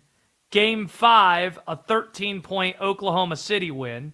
And tonight, the widest margin of the bunch, San Antonio by 27. SGA held to 15 points, while Victor Wembanyama went for 28 and 10. So, D-Day, we ask the question again. Couple of questions. Has this series actually been bad, in addition to who's going to win Game 7 and who are you rooting for? 310-840-4910 if you want in. Has it actually been bad, D-Day? It has been. Blowouts are not interesting in any capacity. Tonight was atrocious. Is a blowout worse than 66 free throws and 53 fouls called in 48 minutes? Yes. Because the game is effectively, you can turn it off. You don't need to watch all 4 quarters. You did not need, nothing took place in the fourth quarter tonight that meant anything. You didn't need to watch that at all. Unless you're trying to see like 12th men run pick and rolls. Unless you're worried about the total. I don't know what that would have been tonight. I assume it went way over. If it's 118.90, 118.91 would have been 209. That sounds like it would have been pretty close. D-Day. Was there some Vegas drama? See, we got Graham's gambling. We'll do it in about 15 minutes. You say there was no reason to watch the fourth quarter. There might have been plenty of reason for some of the folks that had low or had high on OKC San Antonio. Because most of the numbers that are set for this series, we talked about how it's a 4.5 point spread for the game itself, Game 7 on Saturday. 212.5 is the total? This total was 218. Oh, okay. Well, there you go. Way under. Way under. We're all good on that front. Deserving side came home. 310-840-4910 if you want it on that front. Another topic we're hitting on. A busy, newsworthy week in college sports. But the big takeaway to have in the world of college football, the SEC is contending with Notre Dame for being the most delusional, obnoxious entity in all of college sports. See, Notre Dame's owned that crown for the last few decades. Or at least let's just limit our scope to college football. Notre Dame doesn't get talked about in these terms, but they should. They're the Dallas Cowboys of college football. That's what Notre Dame is. Hasn't won a title in more than 30 years, yet conflates their television ratings with being one of the top programs in college football, which they aren't. They are not. Whatever the metric you care to look at, they are not that. Yet they expect everybody to treat them as if they're special. Oh, we're independent. Good for you. We have a special television deal with NBC. Yeah, that pays less than what every school gets paid out in their TV deals now that get renewed every handful of years other than the ACC. Notre Dame lost the only 2 difficult games on their schedule they had last year, yet cried foul, took their ball and went home when they didn't get into the playoff. We're not even going to play in a bowl game. And now they've positioned themselves to automatically make the playoff if they're ranked in the top 12 of college football. So in order to top Notre Dame as being more obnoxious, as being more delusional than Notre Dame, you have to do something pretty significant. Greg Sankey just walked into the room and said, "Hold my beer." The SEC is not handling it well that the Big Ten has become the best conference in college football. Not handling it well at all. Actually, quite literally denying reality. Here was Greg Sankey, the SEC commish, earlier today at SEC meetings in Destin, Florida. If you look at the entirety of our league, we are by far the most competitive, the strongest football league, by far. But you're going to lose games when it's close and competitive like that. So why have they surpassed us? It's an odd ball that's bounced a couple times the wrong way. Indiana was pretty dominant in the Rose Bowl last year. A lot of other games you look pretty close margin, and we've been the beneficiary on those. Here's the funny magic trick the SEC has played some version of all offseason long. Whether it's Kirby Smart crashing out, making this point on a podcast, Lane Kiffin doing the same thing with the Pardon My Take guys. They'll do this magic trick, and you hear Greg Sankey say it there, top to bottom. We're just better than everybody else. You're bound to lose some close games. When they won all the championships for a long stretch, before you could legally pay players. Just interesting, by the way. SEC fans get red in the face when you say this. Oh, you're going to say that we were paying players while others weren't? Yeah, that's what we're going to say. Or you just want us to believe it's some great giant coincidence that right when everybody could start paying players legally, you suddenly are not as dominant as you were before. Really got to put our thinking caps hard on this one, on why it might be that the SEC is not nearly as dominant as they were anymore. But anyway, that's not even the magic trick we're talking about. When they won all those titles, you'd hear the saying, it just means more. SEC, SEC. You'd hear them saying, the secret sauce to the SEC winning the way it did is how battle-tested they are. Can't take a week off in the SEC. It just prepares you. Makes your battle armor as thick as it can be. Then you get Lane Kiffin saying on, again, Pardon My Take, that the reason why the SEC now has fallen behind the Big Ten is because there's only a few teams that are really good in the Big Ten, and they only have a couple difficult games, and then they can coast against all the easy teams. In the SEC, we just get worn down by playing all these difficult teams. There's not a week off. We just get worn down. That's what it is. So which one is it? When you win and you have a difficult schedule because your conference is just better than everybody else, you're battle-tested. But then when you lose, it's because you're worn down? There isn't the possibility for just a third option that one conference is better than you right now? Because the truth is, not only has the SEC not won the title in the last 3 seasons, the Big Ten, meanwhile, has won all 3 years with 3 different schools. The SEC hasn't even had a finalist. So contrary to Greg Sankey's point, just a couple of weird bounces, you haven't even had a team make the championship game in any of the last 3 years. You haven't sniffed it. You haven't come close to winning the title. To further emphasize the SEC's true obnoxiousness, they are the one thing in the way of the college football playoff being expanding to 24. You could disagree on whether or not it should expand to 24. That's fine. But just know, within the sport, every other conference is on board with it. The coaches just put out a statement saying that they're in favor of it. And the only conference that's getting in the way is the SEC. And if you're the one that's not on board in a time where college football needs to be proactive, then you're the annoying one. You might be the bleep hole. Here was Greg Sankey reinforcing his position that 24 isn't the answer today. There had been no research and work done on 24. Got it. And simply saying we'll do this to do that without the supporting information was not a decision that we were prepared to make. And I want to be clear. We've never stated opposition to 24. We've stated support for 16. You see, Denton, last summer they came together.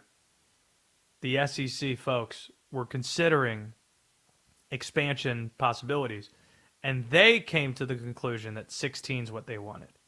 So this isn't Greg Sankey saying at the end of SEC meetings that they're against 24. It's just that they had already agreed on 16 and they haven't moved off of that position yet, which just so happens to mirror their television partner, ESPN, not wanting, if it expands further than 16, college football playoff games to hit the open market, and ESPN not having exclusivity in broadcasting the CFP. The games that are on Turner, they sell to Turner. Turner, they license those games to Turner. So that's what really this is about. He didn't sound super supportive of the bipartisan bill to stabilize college athletics that's been discussed today and throughout the week. So it's hard to feel optimistic about that legislation. Sankey spent a large portion, this is rich, of his availability saying that the SEC has not been a disruptive conference within the sport. We're not being volatile. We've been very meticulous, all that. Yet let's not forget that it was the SEC that killed the Pac-12. Because they're the ones that kicked off the realignment cycle by poaching Texas and Oklahoma. And that led to the Big Ten's reaction, and then that led to the Pac-12 ceasing to exist. It is SEC presidents talking about their league breaking off and just doing their own thing. It's not other conferences that are doing that. So congratulations to the Southeastern Conference. You're right there with Notre Dame. Maybe you've surpassed Notre Dame for being the most delusional, obnoxious entity in all of college football. D-Day, the Carolina Hurricanes, my Carolina Hurricanes, based in North Carolina, die-hard, lifelong Canes fan. They have a chance to close things out Friday night in a Game 5, a chance to go to the Stanley Cup for the first time in 20 years. Don't know if I'm going to bet them, though. Graham's gambling. We got some bets to hand out next on Westwood One Sports Night. Is your team in the Women's College World Series? Catch every game on the Westwood One Sports app. Your home for NCAA championship action. Westwood One Sports.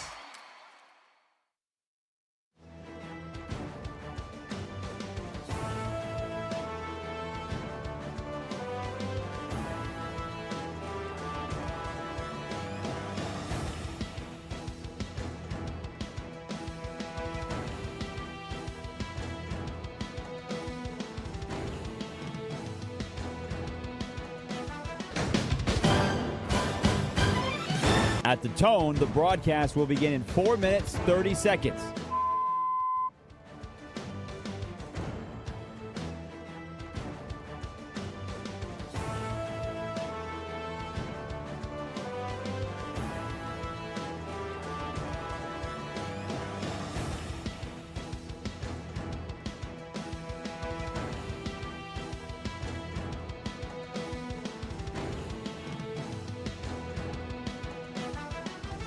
At the tone, the broadcast will begin in 4 minutes.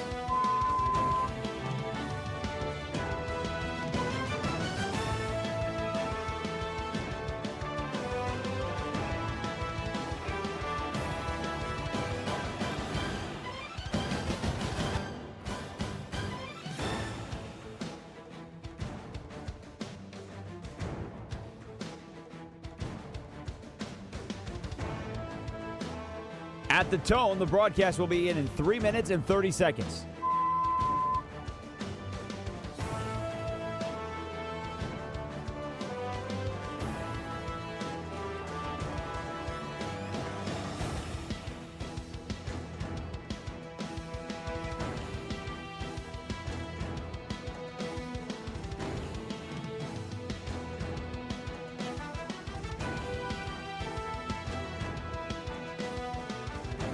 At the tone, the broadcast will begin in 3 minutes.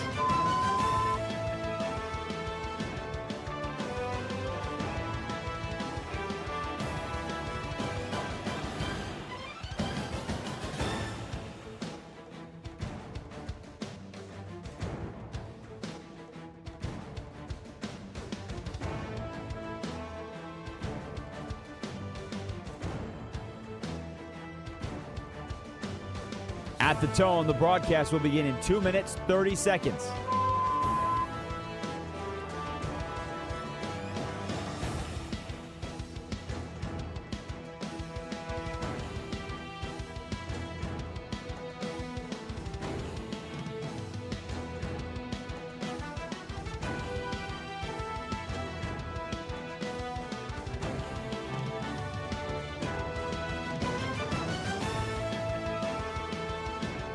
At the tone, the broadcast will begin in 2 minutes.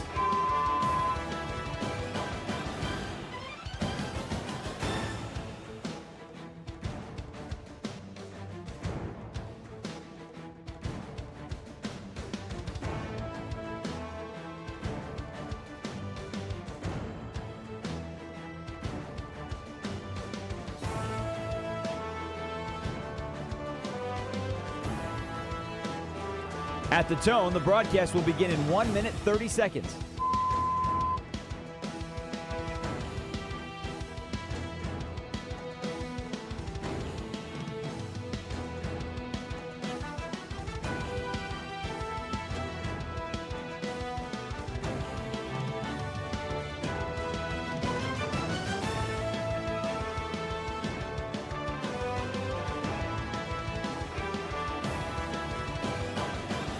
At the tone, the broadcast will begin in 1 minute.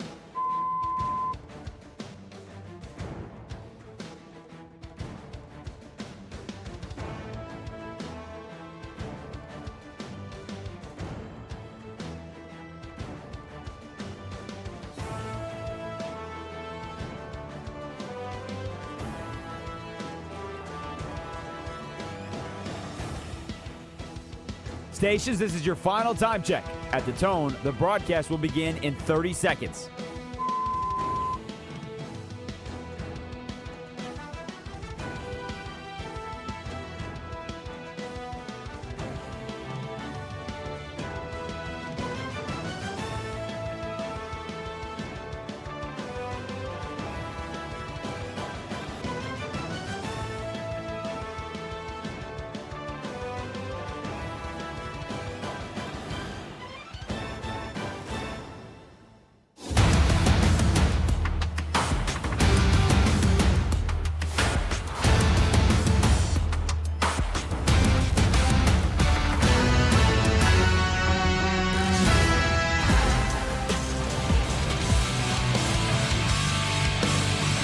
This is Westwood One Sports Night. Here's Josh Graham. Graham's gambling. Moments away. We had a caller not too long ago say that he had thoughts on every subject that we discussed tonight on the show. And he said he was going to get to all of those subjects in 30 seconds or less. And he failed miserably. He was on the first topic when the 30 seconds expired. He started 4 or 5 seconds late. It was strange.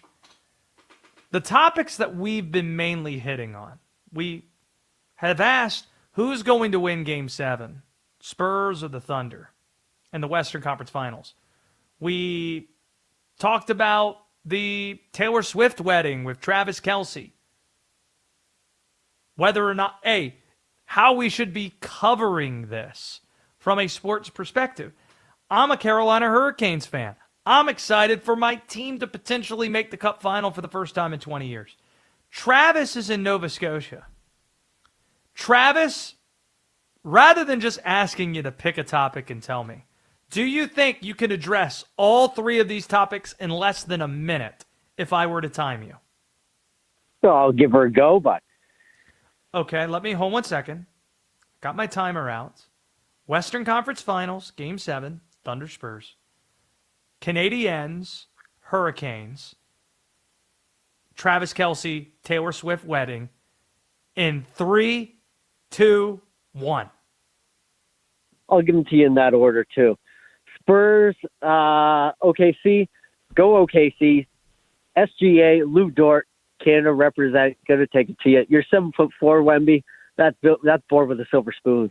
You should be having this on lockdown, but you're early. You got lots of time to come. Mad props.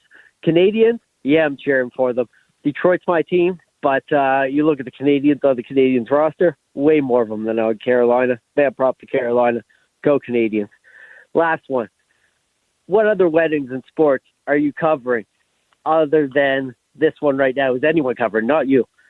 So how do we cover it? We cover it the same way we cover them the rest. We hardly talk about it until something worthwhile talking about sports comes up. All right, 48 seconds. That was pretty good timing on your part. I disagree with all three of those takes. I don't know which of the ones I disagree with the most. I like the Spurs to win Game 7. I obviously am a diehard Carolina Hurricanes fan. I cannot wait for tomorrow night. And here's the thing. Just for scheduling purposes, I need the Canes to win tomorrow night, because if they do, I'll be in the building for Game 1 of the Cup Final on Tuesday. So they need to figure that one out. And then the Taylor Swift, Travis Kelce wedding, we're going to talk about it because it's different than any other wedding. I mean, it might be the closest thing we've had to a royal wedding in America.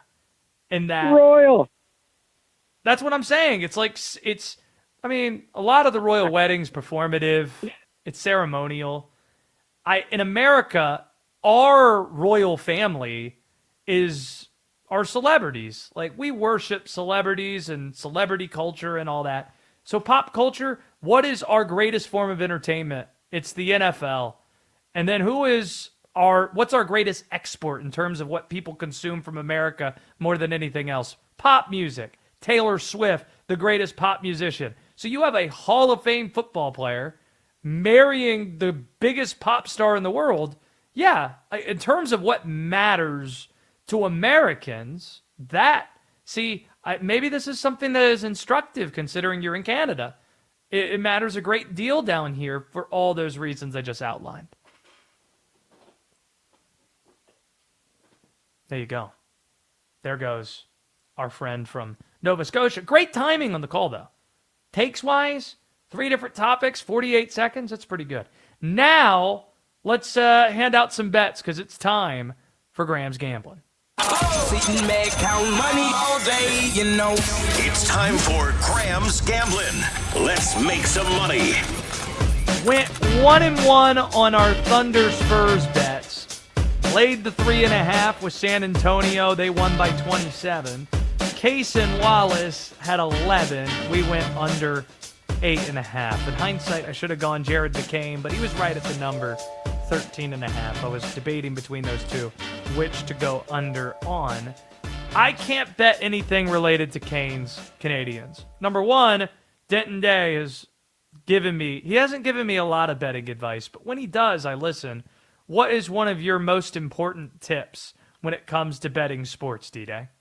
We love people and hate the public. That is one rule. The other one related to the Hurricanes and me would be what? Don't bet your team. There you go. So I'm taking that to heart, especially since the Hurricanes are minus 200 plus favorites, according to our friends at DraftKings. There's no value there. Not betting over 3.5 goals for Carolina.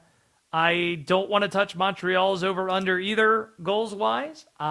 Just going to stay away from this game and enjoy watching it. So instead, I'm looking at baseball. Little bit of help from our guy Oliver Shack. I have a couple of big league bets we're handing out. I'm a fan of all the teams in the NL Central. I love watching the Pittsburgh Pirates play. We've been on the Pirates since before the season started, thinking that this is an exciting season in Pittsburgh.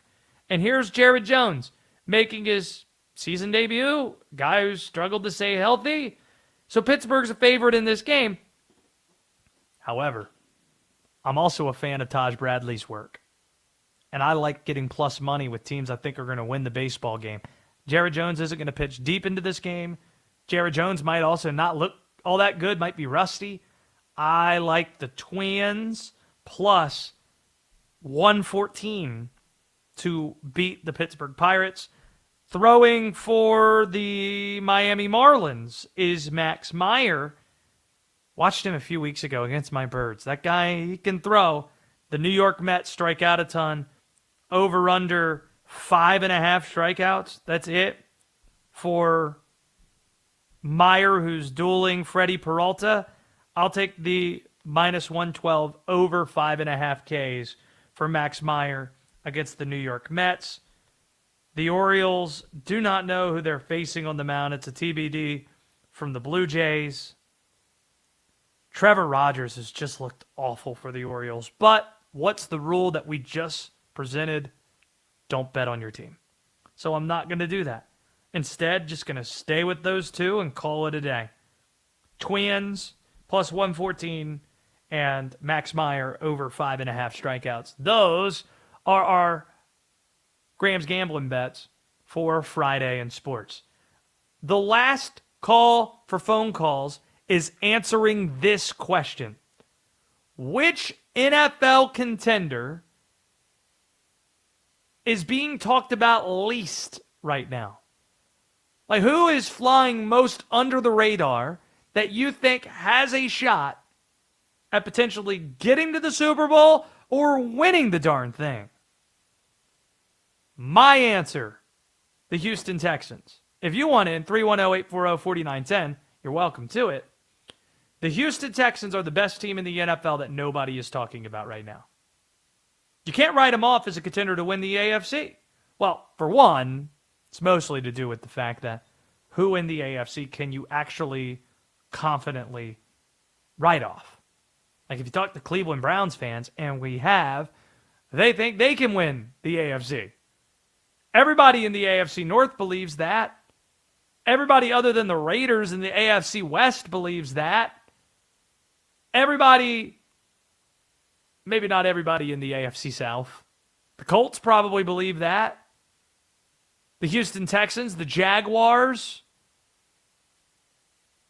Tennessee, probably not. That feels like a stretch. Bills, Patriots, like just, again, the list is so much longer of teams that feel like they can win the AFC than teams that you can write off. There are a lot of good teams. There are no great teams. But the reason Houston could make a run is because it has an all-time defense. Number one overall defense last year, seemingly only going to get better. They might have the best young star pound for pound in the league. And Will Anderson, this guy's going to be a future league MVP. Just listen to the way D'Amico Ryans, Houston's coach, described him at practice today. Yeah, Will continues to wreck practice. I'm probably going to have to sit him out here soon because we have to be able to actually practice. So he just keeps wrecking practice. So just keep doing that, keep causing havoc. That's what he does. And I was showing guys that's what he does on Sundays as well. So it's no surprise with Will is the guy for everyone to watch of the intensity at which we operate. That's how Will Anderson plays. That's how I want everybody to be. Exactly. This guy is wrecking practice. You can't practice right with him on the field. That guy is a real dude. The Texans' destiny, though, is largely dependent on the not-so-clear future of their quarterback, C.J. Stroud. It is true that C.J. had one of the greatest rookie years in NFL history. That's true. He helped turn the Texans from a team that had 4 head coaches in 4 years, turning them from a laughingstock to a playoff team every year that he's been there. But ever since his rookie season, his numbers, they've been on the decline. And that seems to correspond with having less and less support around him. And that support's only going to get smaller once he gets a big deal. That came to a head, by the way, his declining play, with an all-time stinker of a playoff performance against the Patriots. Going back to the getting paid front, don't forget, C.J. Stroud's eligible for a long-term extension this offseason, but right as June is right around the corner next week, he still hasn't received it yet. Here was Stroud earlier today making it known how he feels about that subject. Let my agent handle it, and, if it's time to do it, then it is. If it's not, my job is football, so that's what I focus on is just getting better. And I think I've held my bargain up on that edge, so, I'm, whatever happens, happens. I'm excited to be a Texan this year and, go from there. He feels he's done his part. And if you make the playoffs every year in Houston, given what it was before, you can make a pretty strong case. But this might be the 1,000-foot view of what's most interesting about the quarterbacks. C.J. Stroud isn't the only QB in his draft class to not receive an extension this offseason. This might be bold, D-Day. Don't think that Anthony Richardson's getting that extension this offseason. Could be bold to say that, but don't think that that's happening. C.J. Stroud and Bryce Young both came from the same area. Southern California, L.A. They're friends, really tight, play basketball together. Bryce Young was taken number 1 in the draft to the Panthers. C.J. Stroud, number 2 to the Texans. Bryce hasn't been extended either.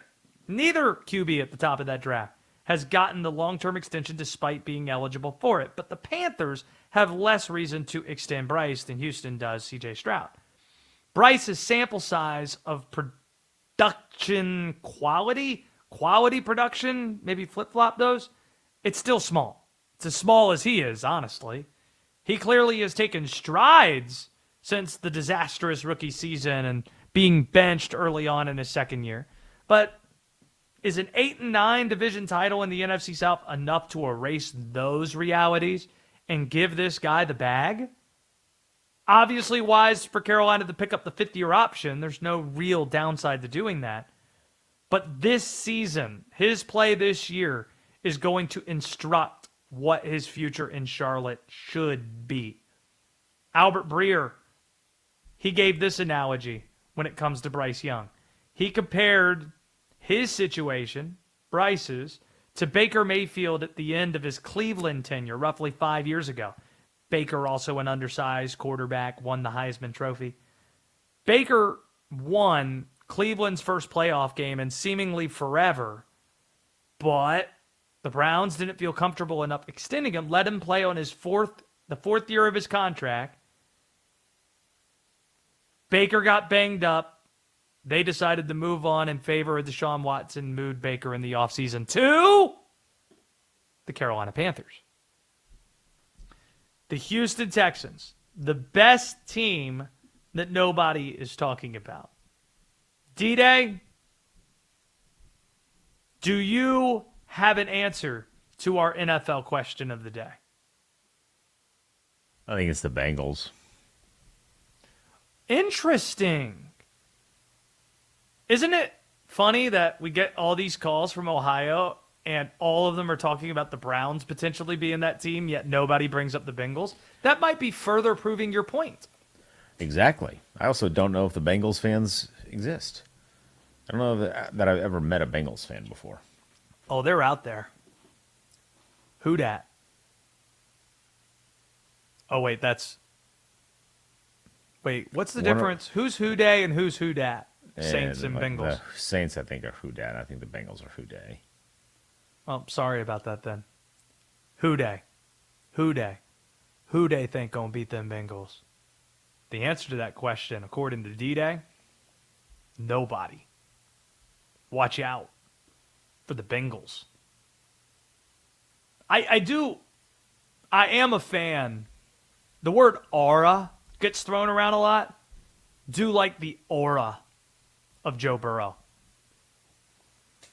Appreciate that. You should grow your hair out like him. I'm getting a haircut next week. Got a wedding. Why? I'll tell you why. For those watching on YouTube or watching on X, like once we get to the point where the sideburns are over my glasses, like the sides of my glasses, it's too long and it's not controlled enough. And then if you're looking at the back, like the hairs on my collar, it's not a mullet, but it's like 3/4 of the way there. The hairs on my collar. I don't know why that made me laugh the way that it did. You should grow your hair out, though. I think you look good. I just think it's harder to manage. I like. Yeah, but I'll tell you what I like. Say it one more time. Less money on haircuts. It's true. The last time I got a haircut, D-Day, I think it was right before March Madness. That's the last time I got a haircut. So, for me, I know folks who get haircuts every month. For me, it's every couple of months.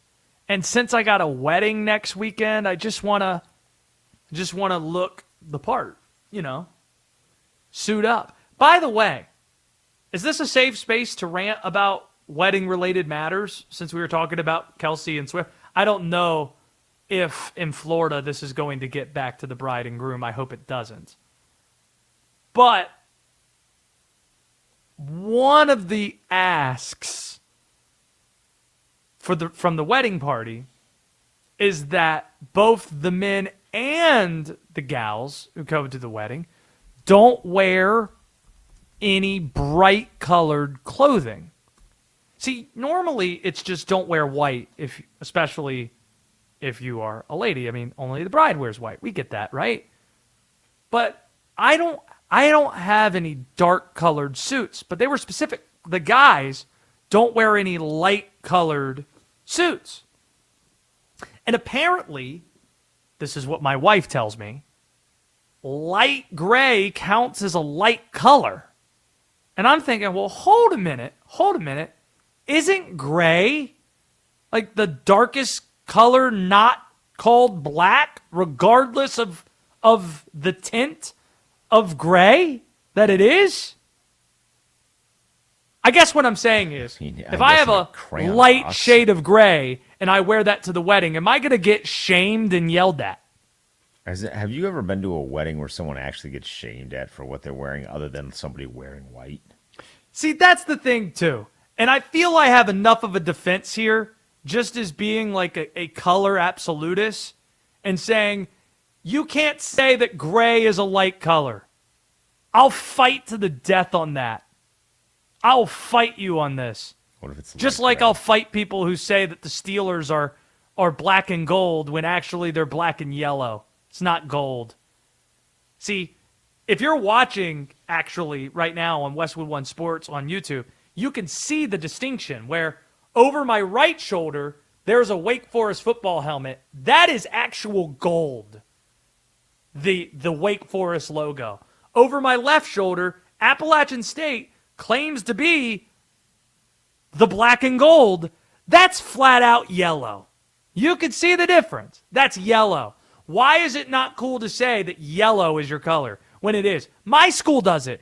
East Carolina, right there. Purple and gold. That's their chant.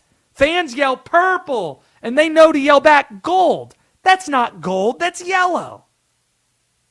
And you can't say that gray is a light color, regardless of the circumstances. Am I making sense right now? You lost me a little bit. Light gray. On the yellow part or the light colors? On the gray part. You are hell-bent on. I think you're thinking of life like a crayon box a little too much, and gray and black are next to each other in the crayon box, but like gray is a lighter color. Gray is a lighter color, you say? Yeah. Now, I still think you can wear. I think when they say don't wear bright colors, they mean like don't wear pink and don't wear yellow and don't wear things of that nature. I think gray is still okay for what they're asking of you, but generally gray is a light color. But also, my move, I'm going to wear gray suit. I'm going to wear a dark color tie. That's going to be my move. I mean this in the most respectful way to you and to the bride and groom. If people care what you are wearing, the wedding is not going well. That's true, but you just want to be respectful. That's what I'm trying to do here. That's why I'm airing this out on 300 markets across the country on Westwood One Sports Night. What do we have to put this show to bed? We have the most insane thing that I've ever seen on a TikTok, and it came from an MLB superstar. And I'll share that with you next. The Thunder beat the Spurs and lead the series 3-2. SGA and crew are a win away from punching their ticket to their second consecutive finals. Will they get it done? Tonight in San Antonio. Westwood One Sports.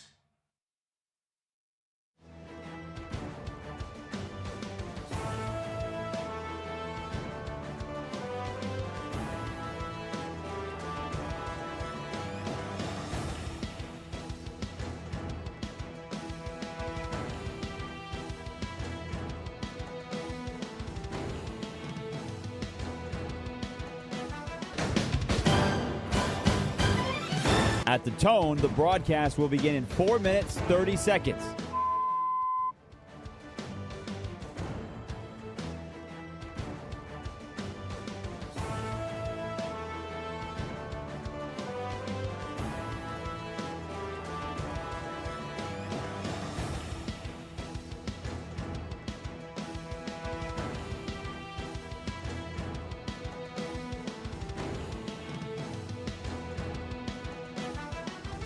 At the tone, the broadcast will begin in 4 minutes.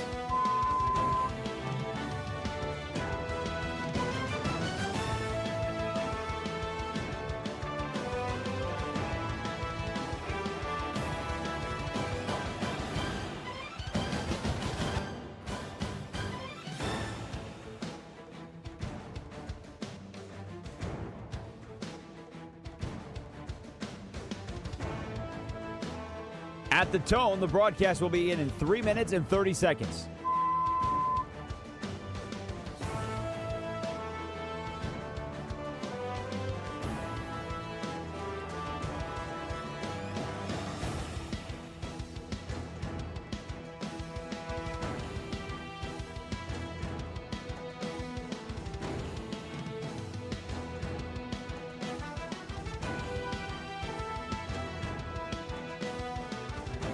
At the tone, the broadcast will begin in 3 minutes.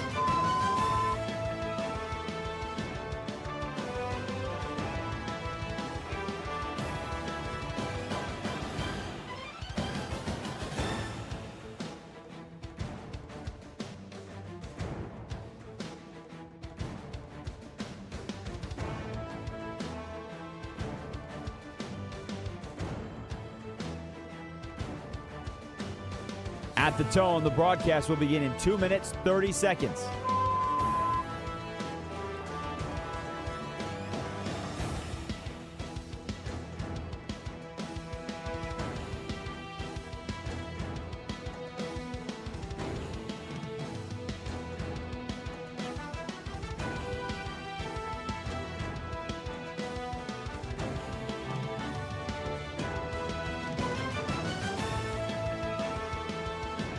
At the tone, the broadcast will begin in 2 minutes.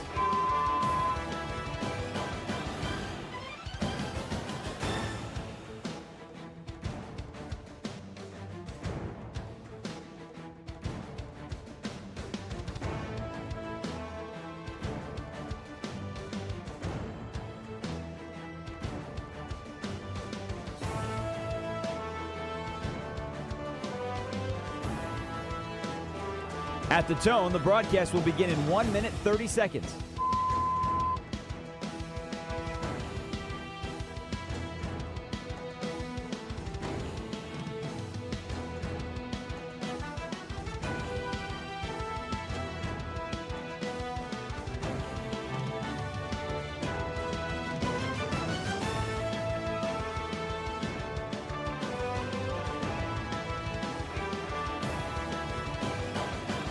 At the tone, the broadcast will begin in 1 minute.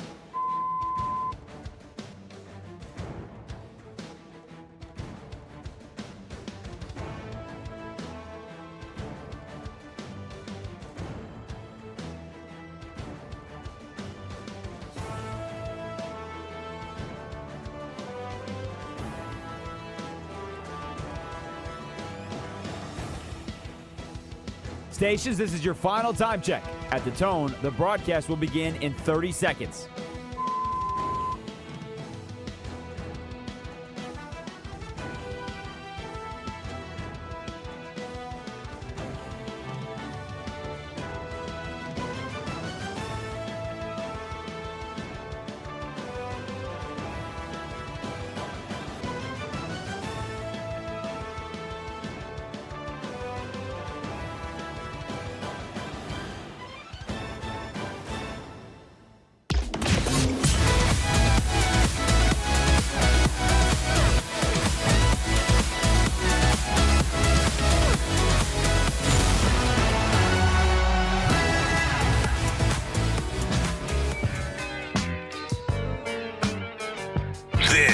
Is Westwood One Sports Night. Here's Josh Graham. You think Drake Toll's going to get to this Texas Tech possibility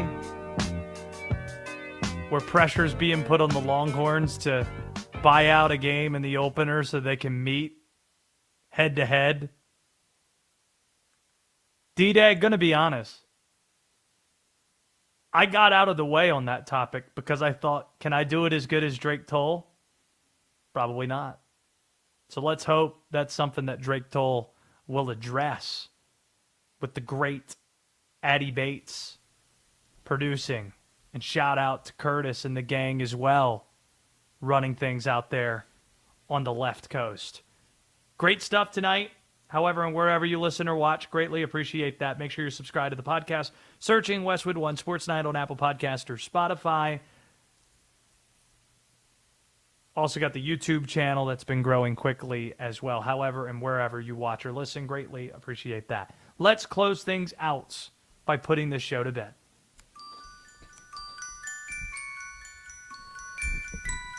Bryce Harper might be like what Will Levis is to Major League Baseball. Remember when Will Levis was being weird and he's like, hey, I'm going to eat this banana with a peel on, or I'm going to put mayo in my coffee. And we're like, hey, guy, that's odd. Bryce Harper gave us his teeth brushing routine.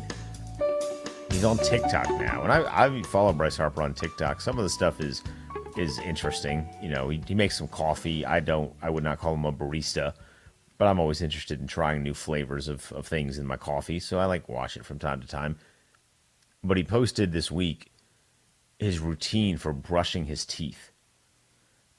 And what he does, instead of like a normal person who puts the toothpaste on the toothbrush and then proceeds to brush the teeth, Bryce Harper puts the toothpaste on his tongue and then proceeds to brush it from there.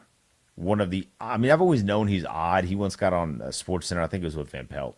He got on SportsCenter and called a meme a meme, which, like, you're totally out of touch with reality if you're calling a meme a meme. But I feel like the toothpaste directly on the tongue to start the process of brushing the teeth is weird. Like, objectively, that's a weird one. I agree. However, I think with whatever happens in the bathroom, like getting ready for bed, going to the bathroom, whatever, I think people would be surprised how commonplace doing things differently is. It's like the age-old question, do you stand when you wipe versus sit? However you answer the question, just know that half the people ask that question answer it differently than you do, which blows the mind of everybody. Never mind. Correct, D-Day. Correct. That is the answer. Correct. People do. That's because no one's having that conversation, and you're not ever with someone other than a significant other to see that activity happen. So what I'm saying to you is, it wouldn't shock me if people actually did brush their teeth that way more than you think. Not like a majority, not like the one that I just brought up a second ago, where you'd be stunned to know that half the people, are one way or the other on that front. The question I have for you on the way out is, as a DC sports fan, rank these Washington Nationals in terms of being best Nats ever. Steven Strasburg, Bryce Harper, Max Scherzer, Ryan Zimmerman. Max Scherzer won Strasburg in terms of like success. Greatest Nats ever. Scherzer 1, Zimmerman 2, Strasburg 3, Soto 4, Bryce Harper 5. Oh, I forgot about Soto. So Scherzer's, Bryce Harper's not high up on that list. He won a championship. All them other dudes won a championship. In fact, you guys won the championship the year after Bryce left. Yeah, good times. That does sound like fun. How did you celebrate that night? A lot of running in the street and dancing to Baby Shark. What street? My home street. Oh, so you didn't go out to the streets of D.C. and party? No. Okay. Good to know. Learned a lot on this program. Quite a bit. Friday night show is going to be a zoo. I might be the happiest I've been as a sports fan since I was 13 or 12 years old. If the Carolina Hurricanes win the Eastern Conference Finals tomorrow night. That's how excited I'm going to be. Cannot wait. Oh, I'm super pumped. Canes, Canadiens. Friday also brings us Free-for-All Friday. Can't wait for it. Drake Toll in the meantime. Let's have ourselves a Friday. Westwood One Sports Night. This is Westwood One Sports.